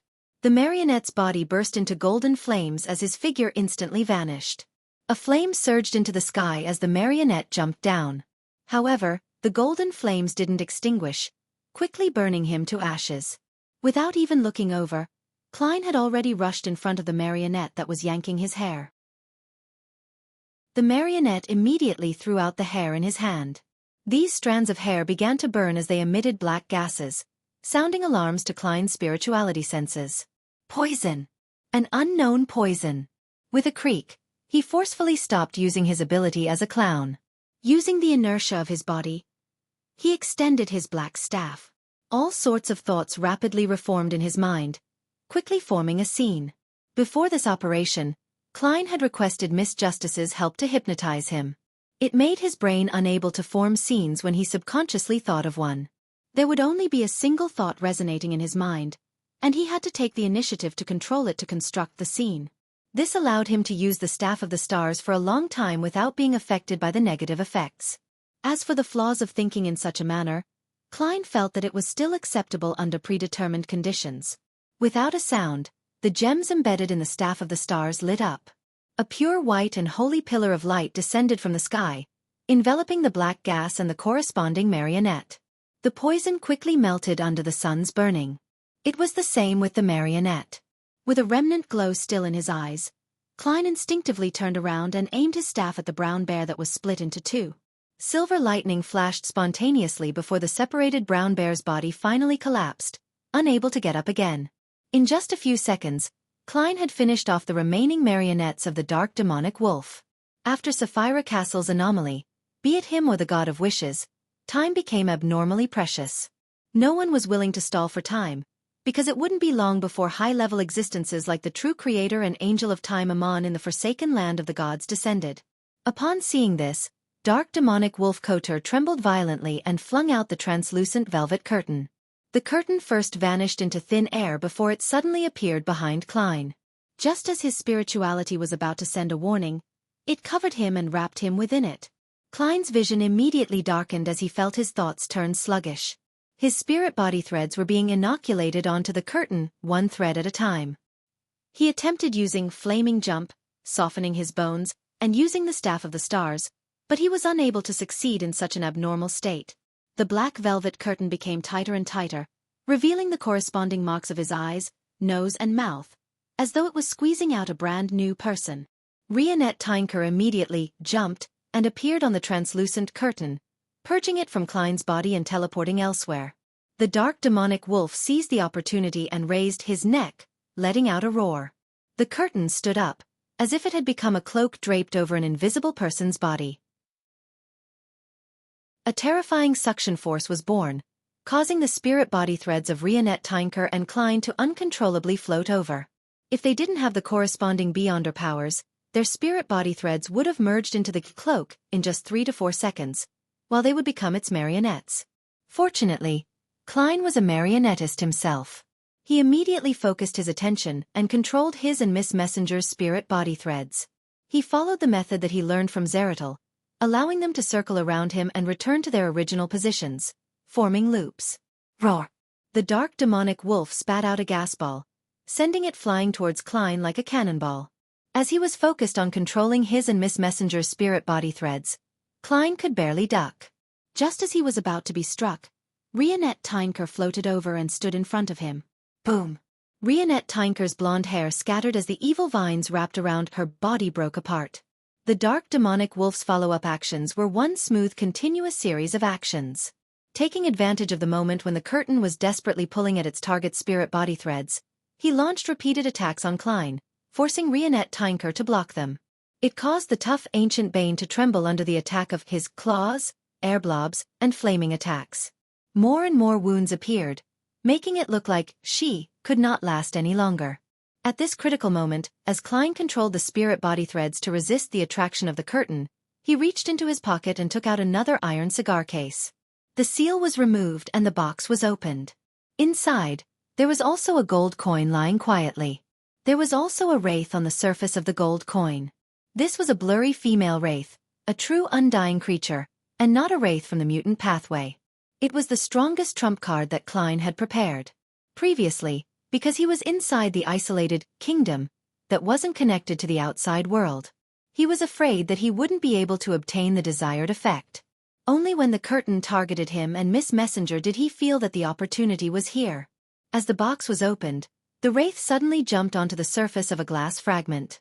On it were nearly illusory black tubes that extended into infinity, connecting to the unknown.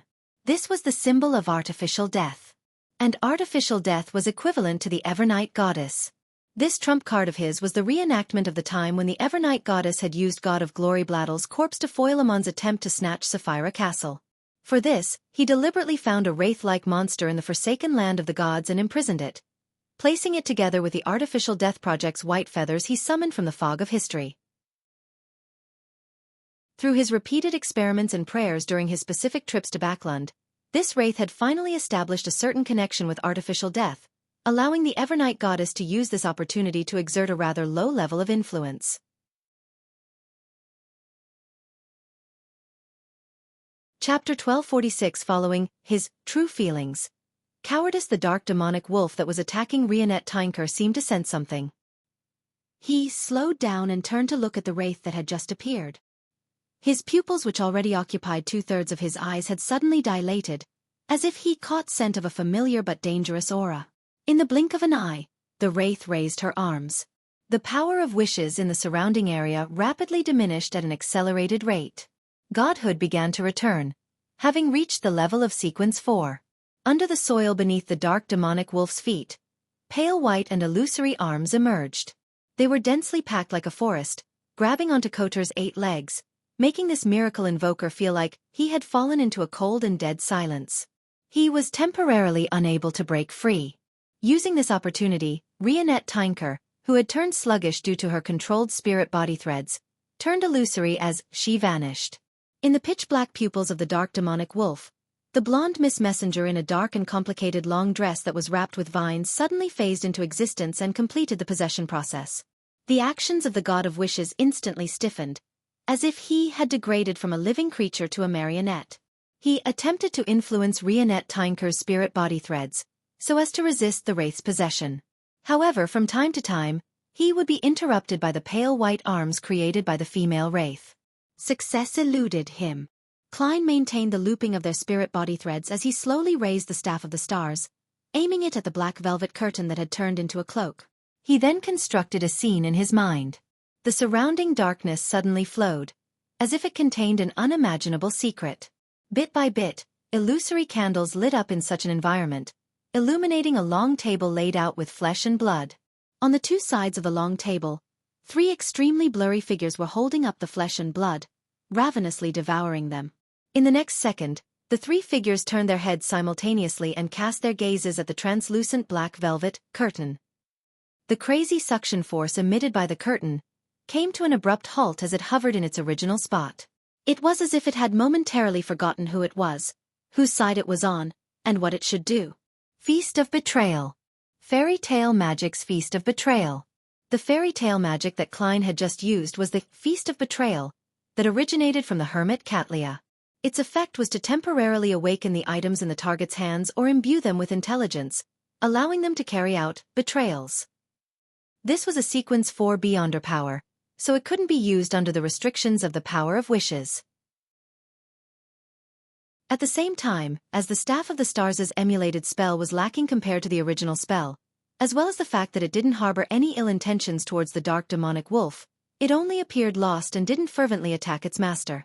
And the moment Klein extricated himself from the influence of the curtain, he immediately snapped his fingers, letting the scarlet flames drown him. In an instant, he appeared in a flame beside the dark demonic wolf wearing a half-top hat and a long black trench coat. The scarlet flame soared up, transforming into a blazing flame that allowed him to easily leap out. He arched his back slightly and raised the Staff of Stars as he dashed towards the towering demonic wolf. Tap, tap, tap. Klein ran faster and faster, as though transforming into a strong gust of wind. What welcomed him was the dark demonic wolf that barely managed to lift up his front 2 claws that had broken free of the restraints. Pa, pa. Klein waved his black staff to his left and right, accurately hitting the 2 front claws of Kotor, making them pause momentarily. At the same time, he crouched down and slid under the dark demonic wolf's 2 front claws. Amidst the howling winds, Klein turned around in midair and thrust upwards with the Staff of the Stars. With a poof, the gem-embedded black staff pierced through the dark and short-furred skin, driving deeply into the dark demonic wolf's body. A ludicrous gash tore open. Whoosh! Deep black blood with hints of red gushed out like a flood, spraying a substance with strong corrosive properties that belonged to a mythical creature at Klein. But at that moment, Klein's momentum had brought him flying under the dark demonic wolf. He was preparing to launch his second round of attacks. Suddenly, he heard an intermittent roar. This was from Wraith's possession. Due to the difficulty in moving, what dark demonic wolf Kotor meant was, Leo de Aro.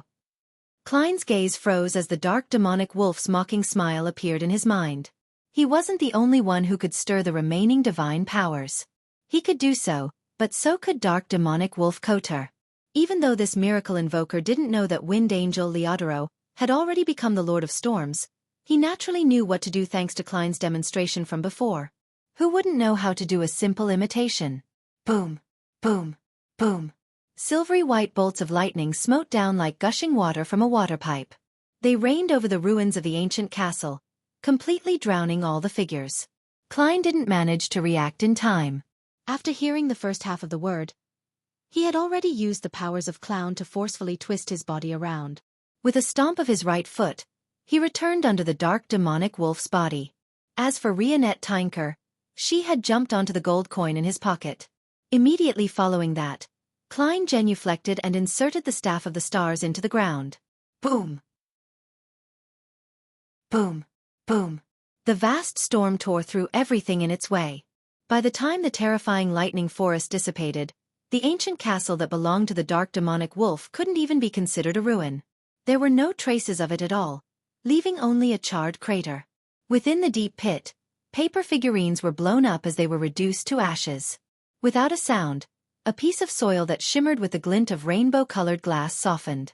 Klein's burned hand reached out. With the dark demonic wolf suffering the brunt of the damage, he had used paper figurine substitutes and underground slink to barely survive. He could faintly smell the aroma of roasted meat exuding from his body. After returning to the ground, the tattered-clothed Klein turned his gaze and took in the battlefield situation. The remnants of the dark demonic wolf's corpse were scattered everywhere. Its flesh was charred and lifeless. The curtain was curled into a ball, having fallen to the edge of the deep crater, motionless. The power of wishes had been completely wiped out, and godhood had returned to this region. The wraith that had a connection with artificial death had been destroyed. If it were any other Beyonder, they would probably think that the dark demonic wolf had chosen an outcome of mutual destruction, but as a demigod of the seer pathway, and having enjoyed the benefits of a miracle invoker ahead of time, something else flashed across Klein's mind. What is a miracle? A miracle is to be resurrected from the dead. When the dark demonic wolf saw that the situation wasn't right, he didn't hesitate to summon divine punishment in an attempt to kill everyone. Then, he could revive somewhere nearby. I almost used up my last revival. With regards to such matters, Klein had a certain contingency plan. He immediately used a charm engraved with the Fool's patterns, and used it as a proxy for praying to Mr. Fool in front of Miss Messenger. Then, he used the summoning of Sapphira Castle that had yet to disappear to enter the world above the grey fog with a thought. He then relied on the prayer light's true vision to inspect the surroundings to seek out the resurrected dark demonic wolf. At this moment, Rionette Tynker left the gold coin in Klein's pocket and appeared beside the curtain that was curled into a ball. Her voice was slightly ethereal as she said, "It has a miracle invoker Beyonder characteristic." A miracle invoker's Beyonder characteristic? That's right. The dark demonic wolf possesses one of the 6 Miss Miracle Invoker characteristics under the premise that all the attendants of mysteries are accounted for. Under normal circumstances, the remaining attendant of mysteries Beyonder characteristic also has one set of Miracle Invoker Beyonder characteristic. As Miss Messenger spoke, Klein's spiritual intuition also sensed it. After confirming her judgment, he connected it to Willa Septon's answer. There should be a total of 9 Miracle Invoker Beyonder characteristics, but under the premise that the attendant of mysteries are all filled, the 3 sequence ones would definitely each occupy 1 sequence 2 characteristic. The remaining 6 Miracle Invoker characteristics belong to Zeratul, Antigonus, the Magic Wishing Lamp, Theater with Curtains That Never Draw, The Last Banquet, and the Dark Demonic Wolf respectively. He had originally hoped to obtain the Dark Demonic Wolf's characteristic, but he hadn't expected that the curtain not only had a sequence 1 attendant of mysteries characteristic but also a sequence 2 Miracle Invoker characteristic. It was also the one that had disappeared. It looks like the reason for its disappearance was also because of the grey fog. Later on it was spat out. Do I still seek out the resurrected dark demonic wolf? No, I don't know when the true creator and Amon will descend. Furthermore, I've already exhausted most of my preparations. The dark demonic wolf is still in perfect condition. He can make a wish, summon, and create miracles. After all, my goal has already been met. As his thoughts raced, Klein looked up and said to Miss Messenger, "I'll put this curtain away." He gave up the thought of chasing after the dark demonic wolf and decided to control the curtain while it was still weak. Rionette Tynker nodded slightly and turned her head, casting her gaze at the charred remains of the dark demonic wolf. The remains immediately emitted a faint glow, either turning into white rabbits or transforming into goats. They were the kind that smelled rich and flavorful. In a hidden area nearby, the dark, short-furred dark demonic wolf quickly took shape. He gave up on his original corpse and immediately made a wish and granted it. He teleported to a distant spot and then ran off without looking back. This god of wishes didn't even consider the loss of the curtain. He didn't choose to revive where he died, because he hoped to use the curtain to stall the fellow who was closely related to Evernight. This gave him plenty of time to escape. Since he could survive from the second epoch until now, he had followed his true feelings, cowardice. He refused to be greedy when the situation didn't allow for it. With a flash, the demonic wolf with a gray tuft of hair on his forehead disappeared into the darkness. Klein didn't stop Miss Messenger from venting her anger. As he approached the curtain, he sighed inwardly. An angel is really hard to kill. It's especially so for the seer pathway. As this thought flashed through his mind, and just as he was about to drag his past self out to pick up the curtain, he suddenly felt a familiar aura descend. This aura was dark, foul, and full of degeneration. It immediately made him think of the true creator. The curtain suddenly floated up and turned into a cloak. Inside the cloak, the darkness turned into a whirlpool as it hummed, "Mysteries."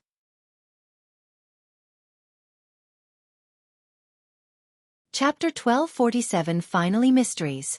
Klein's heart palpitated when he heard that. He subconsciously wanted to return to Sapphira Castle and leave the scene. However, no matter how much he tried, his spirit body remained inside his body without any changes. Man.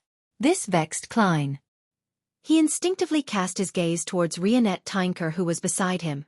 He saw that Miss Messenger had already floated over, looking like she was facing a terrifying enemy. And the surrounding darkness froze like a cold lake. Lightning stopped streaking across the sky. Mysteries. Klein felt a slight sense of security as he thought back to the title he had just heard. He was no stranger to that. However, the last person who addressed him in this manner was the ancient sun god, the City of Silver's creator, from 2,000 years ago. Before he died, he sensed Klein's divination and shouted this out through an insurmountable distance of space and time. No way. The true creator is equivalent to the ancient sun god? No, he is only a sequence 0 true god. Far from the level of the creator that I assumed. Furthermore, from Amon's attitude, the ancient sun god must have really perished. The true creator is the pitch-black infant that emerged from the ancient sun god's stomach and inherited some of the ancient sun god's characteristics and memories. He is the degenerated body of that creator? Klein composed himself and attempted to rapidly think of a solution to his present conundrum. At this moment, in the cloak formed by the curtain, the dark whirlpool made another sound. Go to the giant king's court and meet Sasrer.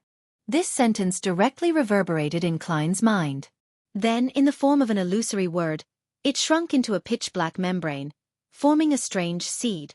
The seed immediately fell into his body and spirit body, melting inside.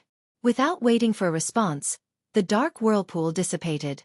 The cloak formed by the curtain lost its support and fell back onto the ground. The true creator's consciousness that descended had corroded a portion of my spirit body and some of my physical body. I'm compelled to go to the giant king's court and open the slumbering dark angel Sasrer's palace. This is a matter that many deities are paying attention to. After watching for a long time, the true creator has finally found an opportunity to force me to do it. Klein looked around and summoned his past self, picking up the curtain. Then he said to Miss Messenger without hesitation, "Let's leave immediately." The true creator had already sent a sliver of his will over. Would Amon still be far away?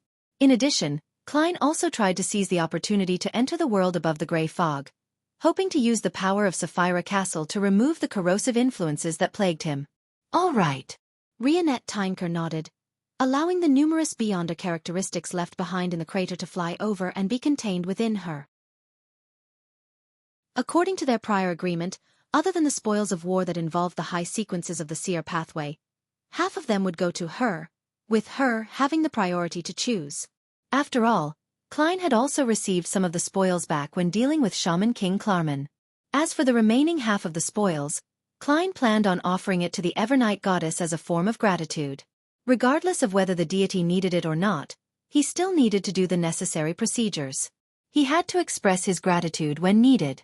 After clearing the battlefield, Rionette Tinker entered the iron cigar case in Klein's pocket and possessed the gold coin's surface. Klein didn't immediately seal her. Holding the staff of the stars, he conjured a scene in his mind. That was one of the scenes he had memorized during his inspection of the terrain. As the gems flashed, his figure disappeared from the crater as he teleported far away. A few seconds later, the air there fluctuated as a tiny creature that was difficult to see with the naked eye crawled out. The creature rapidly expanded, turning into Amon, who wore a pointed hat and classic black robe. The corners of Amon's mouth curled up as he adjusted the monocle on his right eye and chuckled. Someone is finally opening that door. After 2 rounds of teleportation, Klein took out the iron cigar case that Miss Messenger was hiding in, and used the Staff of the Stars to create several layers of seals, the kind that would be removed the moment he touched it. Right on the heels of that, he entered the fog of history and dashed all the way to a time before the first epoch. He relied on the prayers he had yet to reply to and instantly entered the world above the grey fog through the summoning of Sapphira Castle. As the roars and the ravings echoed, he felt the corrosion in his spirit body gather together, curling into a ball. Despite passing through layers of cleansing effects, it managed to maintain its stability and didn't completely evaporate. Is this the power and level of a true deity? Yes, and it's a true deity who wields the domain of degeneration. Sitting in the seat belonging to the fool, Klein frowned slightly as he observed his state. The corrosion created by the true creator wasn't strong. If they were to leave the protection of Klein's spirit body, they wouldn't be able to last long above the grey fog. This was also the main reason why he had made the judgment and dared to directly enter Sapphira Castle. However, unless he planned on dying again, there was no way he could bypass his own spirit body to remove the corrosion. With the help of divination and other abilities, Klein quickly figured out the various effects of the corrosion. It wouldn't mutate, send a message to the true creator, or interfere with what he did. It would only continue to steer him via mystic means towards the giant king's court. It compelled Klein to open the palace where Dark Angel Sasra was in deep sleep. It's partly in the mind, and also at the level of fate. When I become a miracle invoker and become an angel, deepening my control of Sapphira Castle, I should be able to clear this corruption. However, if I want to become a miracle invoker and become an angel, I have to go to the giant king's court and open the door to that palace, helping the City of Silver find a way to leave the forsaken land of the gods. As Klein thought, he revealed a wry smile. Fortunately, this was something he was prepared to do, and it didn't burden him further. Following that, Klein summoned the unshadowed crucifix from the fog of history, attempting to use the power of Sapphira Castle to drive it into purifying his body. Unfortunately, part of his body was also merged together with the corrosion, preventing him from completely cleansing it. This also made him truly understand how terrifying Sequence Zero was. I can't just pray to an evil god like the true creator unless I'm in a hopeless situation. Klein shook his head and returned to the real world before sacrificing the curtain above the grey fog. It does indeed contain the Beyonder characteristic of an attendant of mysteries, as well as a miracle invoker's Beyonder characteristic. There's even Scholar of Yore and Bizarro Sorcerer characteristics. It has a rather high level. The power I can use from Sapphira Castle at present isn't able to directly shatter it. However, this place seems to be at the highest level of the seer pathway, so it can effectively suppress it. Through the accumulation of time, I should be able to slowly separate it. The first to be separated should be the Attendant of Mysteries characteristic. The rest can be used to concoct a potion directly. It doesn't have any living characteristics. The one that was summoned just now has already disappeared. With the translucent black velvet curtain in hand, he looked at it for a while. Then, he activated Sapphira Castle and conjured a metal pot which was boiling with invisible power. After staring at it for a few seconds, he threw the curtain into the metal pot, and pressed down with layers of seals onto the pot's lid. In about 3 to 4 days, the Attendant of Mysteries Beyonder characteristic would separate.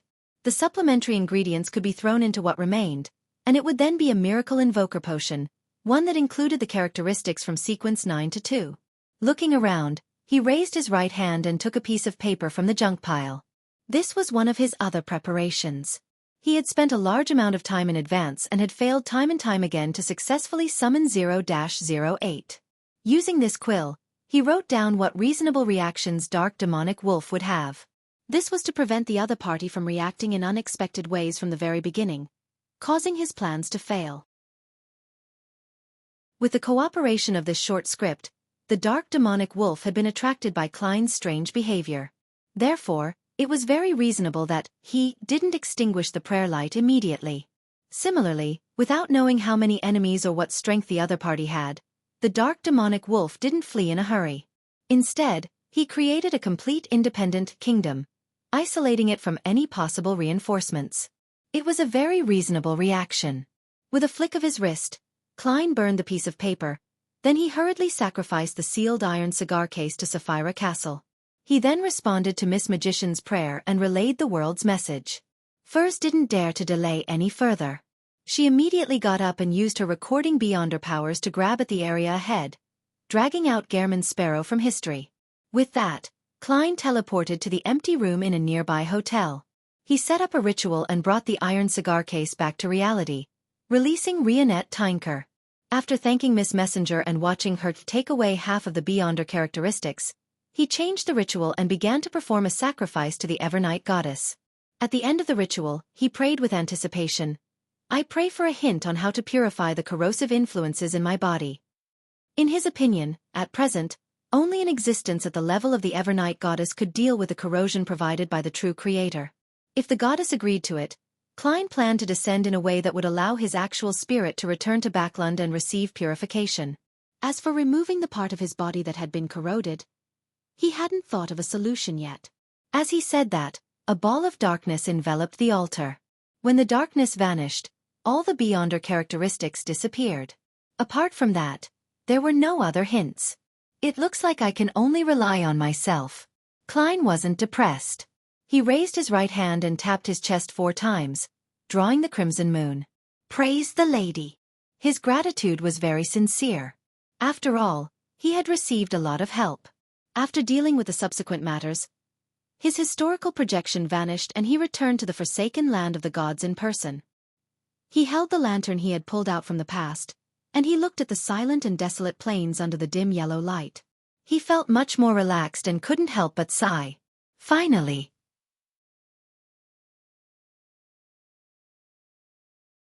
Chapter 1248 A Thousand Years of Waiting in the Primitive Forest outside Biome City of the Rörsted Archipelago. The leaders of the resistance gathered in a mountain cave as they looked respectfully at the sea god's blessed. He was wearing a black cloak, his brows were yellow, and his blue eyes were dark blue. Lord Danitz, this is an opportunity. A bald man in a wheelchair with a green beard, Calotte said in excitement. His partner, Edmonton, whose face was colored with short red patterns, immediately said, Lord Danitz, according to our intelligence officers, the situation in Biome is chaotic. Be it the Church of the Lord of Storms or the Governor-General's office, everyone is feeling anxious because of the encirclement of Backland by the Feysac military forces. Having said that, Edmonton looked at Calotte and got the person in charge of the corresponding field to give a more detailed description. Calotte looked at the solemn-looking Lord Danitz and deliberated over his words. Internal cracks amongst them can already be seen. Some people wish to commandeer the forces of the colonies to support Backland, while others wish to hold on to this place as the tinder for their resurgence. This difference in opinion has caused the military and the beyonders of the Church of the Lord of Storms to be at a loss. There are flaws in every aspect. Lord Danitz, this is our chance. We can agree to the conditions of Feysac and the Feynapotter Navy. We can cooperate with them to attack Biome and take back our kingdom. It's indeed an opportunity. But is this something I can decide? It's not like I'm stupid. Danitz listened quietly to the leaders of the resistance and muttered to himself. Having grown up in Intis, this famous pirate, treasure hunter didn't have any qualms about attacking the lone colonies. He had zero hesitation or uncertainty about it. Of course, he didn't have a strong sense of belonging to the Intis Republic either. In fact, when he was occasionally a part-time pirate, he preferred targeting businessmen from Intis. This was because they often carried more valuable luxury items with them. There was only one reason why Danitz didn't agree on the spot to the request of the resistance's leaders. It was because he had become a conspirer, so he knew very well what his position was. A human mouthpiece. A tool that was responsible for passing messages between Gehrman Sparrow and the leaders of the resistance. Gehrman is most likely Loanese. If I were to agree to it directly, I might not be able to see tomorrow's sun. However, he acts like he doesn't care about Lone at all. Dog's hit. I can't be fooled by such superficial appearances. Danitz cleared his throat and surveyed the area. This matter is of grave importance. Prepare a clean and serene altar immediately. I need to pray to God. In an organization that believed in the sea god, such a request didn't surprise the likes of Calotte, Edmonton, and the others. It even met their expectations. Hence, they immediately arranged for people to prepare for the sacrifice. The resistance in the Rörsted Archipelago can't sit still any longer. They were also supported by countries like Feysac, Intis, and Feynapotter to survive this long, or else they would have been annihilated by Lone and the 3 churches. I even got them to extract quite a bit of help from the various countries. After hearing Danet's prayers, he sighed. Sitting in the ancient palace, he lightly tapped the edge of the mottled table in front of him. After pondering for a few seconds, he conjured the world German sparrow. The crazy adventurer immediately took on a praying posture and said in a deep voice, "Use the current situation to directly negotiate with the upper echelons of the Church of Storms and the Governor-General's office. Exert pressure on them. The goal is to force them to give in and accept the idea of self-governance by the people of the Rörsted archipelago.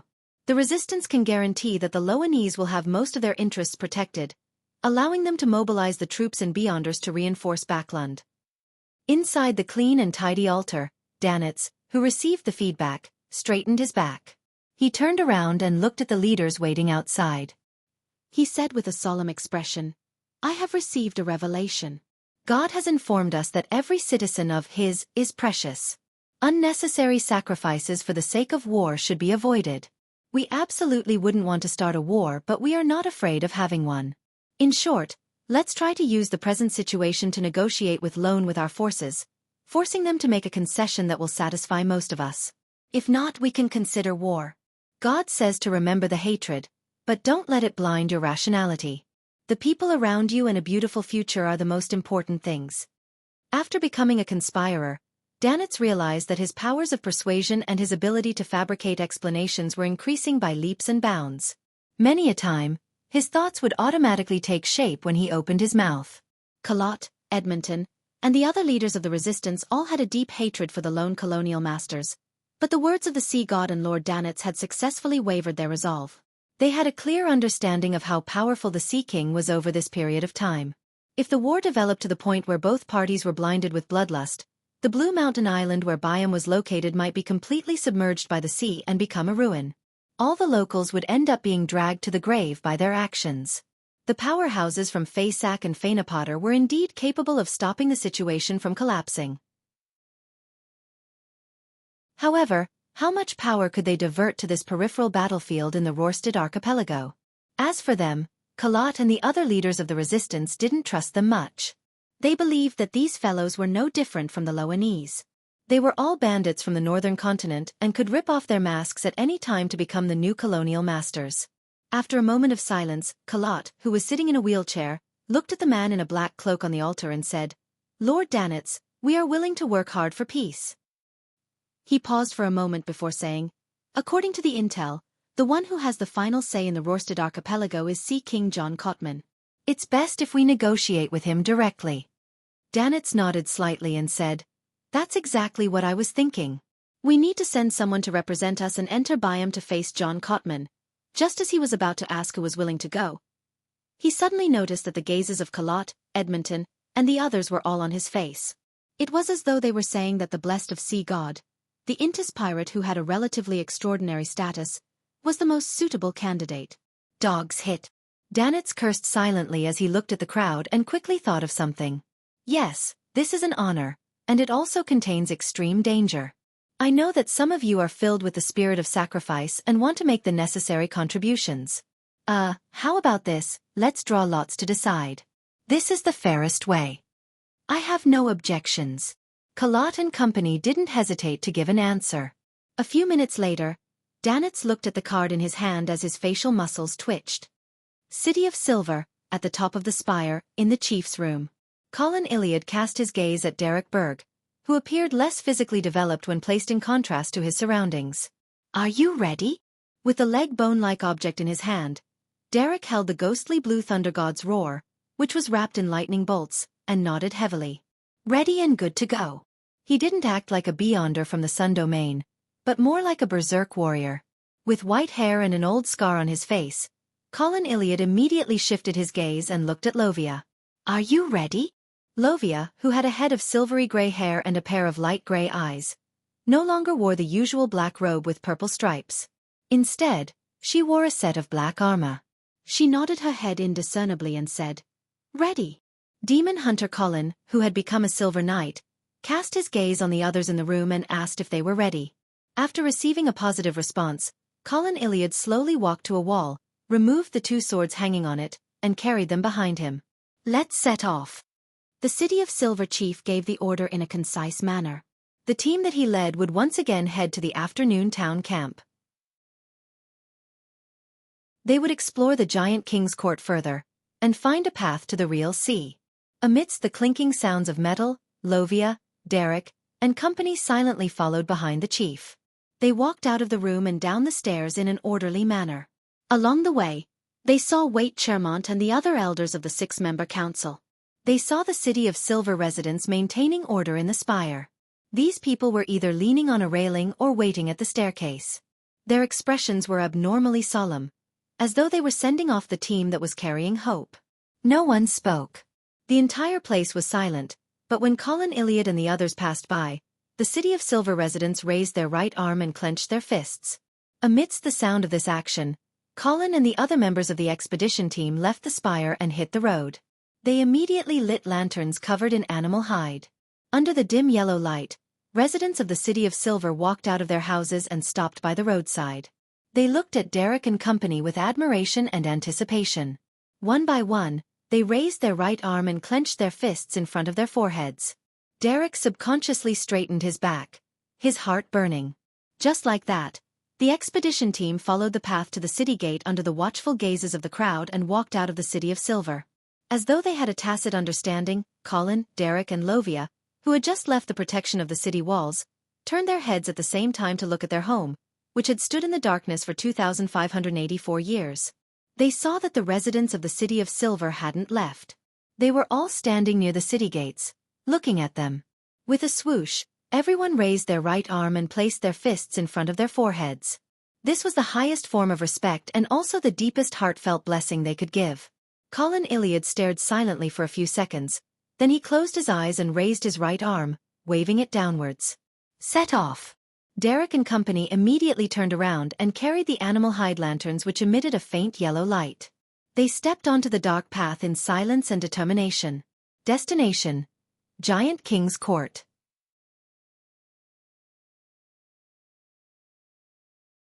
Chapter 1249 Showcasing his My Boom. Boom. In an underground shelter in Backland, Audrey, who was dressed in hunting attire, listened to the distant explosions. When she turned around, she happened to see Melissa looking at her in confusion. The young girl who had just reached adulthood asked in a dreamy tone, "Miss Audrey, will the war end if we're completely defeated? Will we no longer have to worry about bombardments, raids, and having insufficient food?" Audrey looked at her deeply and said, "But if that happens, you will have to change your faith." Melissa hesitated, not knowing how to respond. At this moment, a commoner curled up against the wall blurted out, "I believe in the god of steam and machinery. Even if Faysac and Intis win, I don't need to change my faith. When that happens, life would return to its original warm and peaceful state." These words stirred the commoners who were hiding in the shelter. They whispered to each other and discussed possible developments. There were no lack of Evernight believers. To most people, faith wasn't that important compared to life. After all, a true deity would eventually still protect them.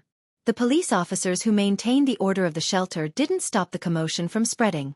They watched on coldly, some even having a hint of anticipation. However, the defeated will definitely suffer something far crueler than you can imagine. It's not something that can be summarized with just a change of faith. Be it a lesson from history or her conclusion deduced from the human psyche, all of them made Audrey more pessimistic than everyone present. She looked around and could not help but sigh inwardly. The goddess's anchor is already greatly shaken. If not for the grain support from before, it might have completely collapsed. As for what this situation meant, Audrey knew very well in her heart. She closed her eyes, tilted her head slightly, and muttered to herself silently, "The battle of gods is about to begin." The final outcome was about to appear. After nodding at Melissa, Audrey turned and left the area, arriving at the entrance of the shelter. The golden retriever, Susie, was seated there, looking like a qualified guard.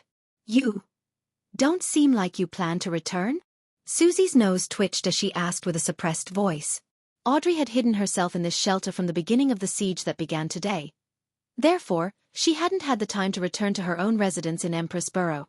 As the battle had decreased in intensity slightly, Earl Hall had already sent 2 people to urge her to return, so that she could head for a sanctuary for nobles. Audrey shook her head and said with a faint smile, "I have to do what I need to do." Without waiting for Susie's reply, she smiled and said, "Stay here on my behalf and secretly placate them. Don't let any commotions happen here." If they want to pat you, let them do so. Susie hesitated for 2 seconds before saying, "All right." Audrey didn't say anything else. She left the shelter, completely ignored by the troop of soldiers guarding the shelter. The sky outside was dark, and there were many buildings that had collapsed. They burned with flames that were about to be extinguished. The streets were empty, with no carriages or pedestrians. This was completely different from what Audrey remembered of Backlund. Backlund was originally blue, yellow, and beige.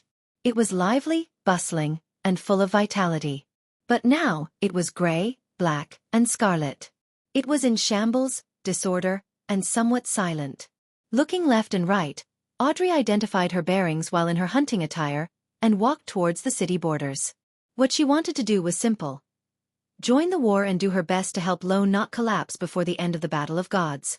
If the winner of the Battle of Gods was the opposing side, she would use various methods, such as hypnosis, mental plague, and other means, to prevent the soldiers, officers, and beyonders from venting their emotions, as well as reduce the damage brought by the war. Amidst the flickering flames, Audrey quickly passed through them and ran into the distance. Rorstad Archipelago, City of Generosity, Byam. In a room at the top of the Cathedral of Waves.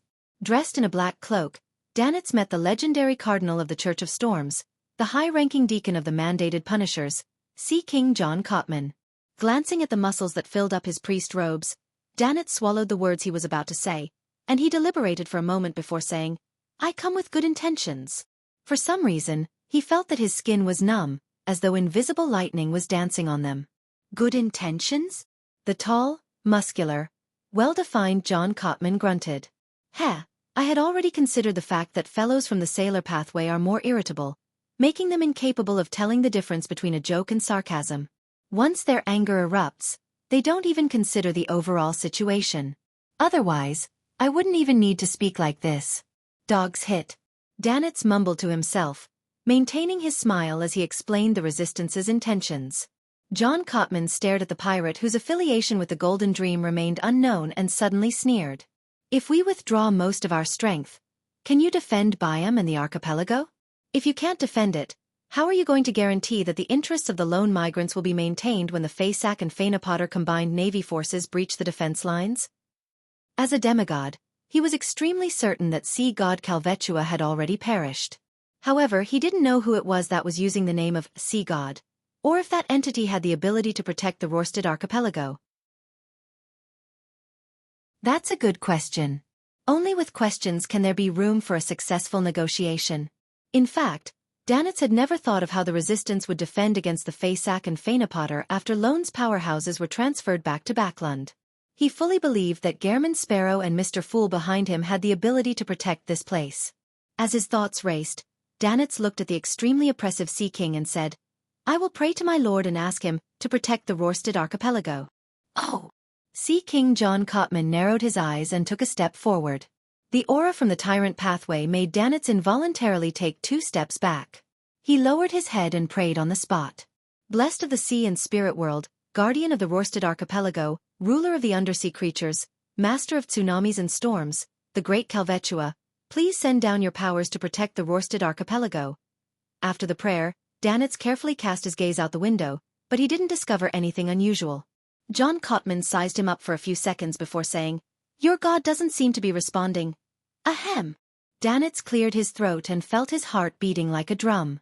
At that moment, the sky outside suddenly darkened. It was as if a large number of dark clouds were flying over, blotting out the sun. Sea King John Cotman instinctively turned his head and looked out the window. He saw a shadow cast over the border between the sea and the sky. With his control of the archipelago's waters, scenes of the overall situation rapidly surfaced in the Cardinal's mind. The Rorstad archipelago, along with the surrounding seas, was shrouded by thick fog. It became indistinct and surreal. A seabird flew past and attempted to land on the dock, but it failed to pass through it, unable to set foot. The commoners in the archipelago continued living normally, aside from noticing the brewing storm. John Cotman's dark blue pupils dilated significantly. He subconsciously turned his head to look at the sea god's blessed, blazing Danitz. Danitz's mouth gaped slightly as he forgot to close it. His shock was not lesser than the shock Sea King experienced. A few seconds later, the fog dissipated and the shadows faded away. Everything in the Rorstad archipelago returned to normal. Danitz blinked. When Sea King John Cotman looked over again, Danitz chuckled and said, "My lord has responded to my prayers." As he spoke, the pirate with a bounty of more than 10,000 pounds slapped himself inwardly. Dogs hit. You actually dare to suspect Mr. Fool? Isn't this the might of Mr. Fool? John Cotman remained silent for a few seconds before saying, "I will consider your proposal carefully. I will immediately convene a meeting with the key figures in Byam to discuss this matter. I will give you an answer in an hour." Danitz lifted his chin slightly and laughed. "I will wait patiently." With that said, he followed his instincts as a hunter, and he indifferently bowed before leaving the room. Amidst the creaking sound, silver bolts of lightning lit up in the blue eyes of John Cotman. In the ancient palace above the fog, Klein threw the curtain back into the metal pot and sealed it again. He had used the power of a Sequence 1 attendant of mysteries and stirred the power of Sapphira Castle to respond, creating a shocking effect for John Cotman. In another half a day, the attendant of mysteries beyonder characteristic will be separated, and the rest can be used to concoct the miracle invoker potion. Yes, when it's only at the Sequence 2 level, I can attempt to use the power Sapphira Castle to shatter it and let the beyonder characteristics such as the Scholar of Yore and Bizarro Sorcerer to seep out in a shorter amount of time. That will lower the risk brought by the potion. Klein mumbled before rapidly returning to the real world. He wasn't situated in the dark moors anymore, but the frozen dusk of the Giant King's court. He had entered the Giant King's court before the City of Silver's expedition team arrived at the afternoon town encampment. Under the orange light, Klein felt the degeneration and exhaustion of his body. He cast his gaze at the magnificent and beautiful buildings situated high above. The countless palaces and towers still had the remnant glory of the Second Epoch, as though they were a manifestation of myths. No, it was a myth. Before the City of Silver's exploration team officially took action, Klein planned on attempting to open the palace where Dark Angel Sasra was sleeping. This way, if there were any accidents, the City of Silver's expedition team would still have time to make targeted preparations. As for Klein himself, it would definitely be much safer for him compared to the others since he was using a historical projection. You're tuning in to the Xiaofan's Wuxia Tales YouTube channel. Don't forget to subscribe and join us on this journey to catch the most captivating stories.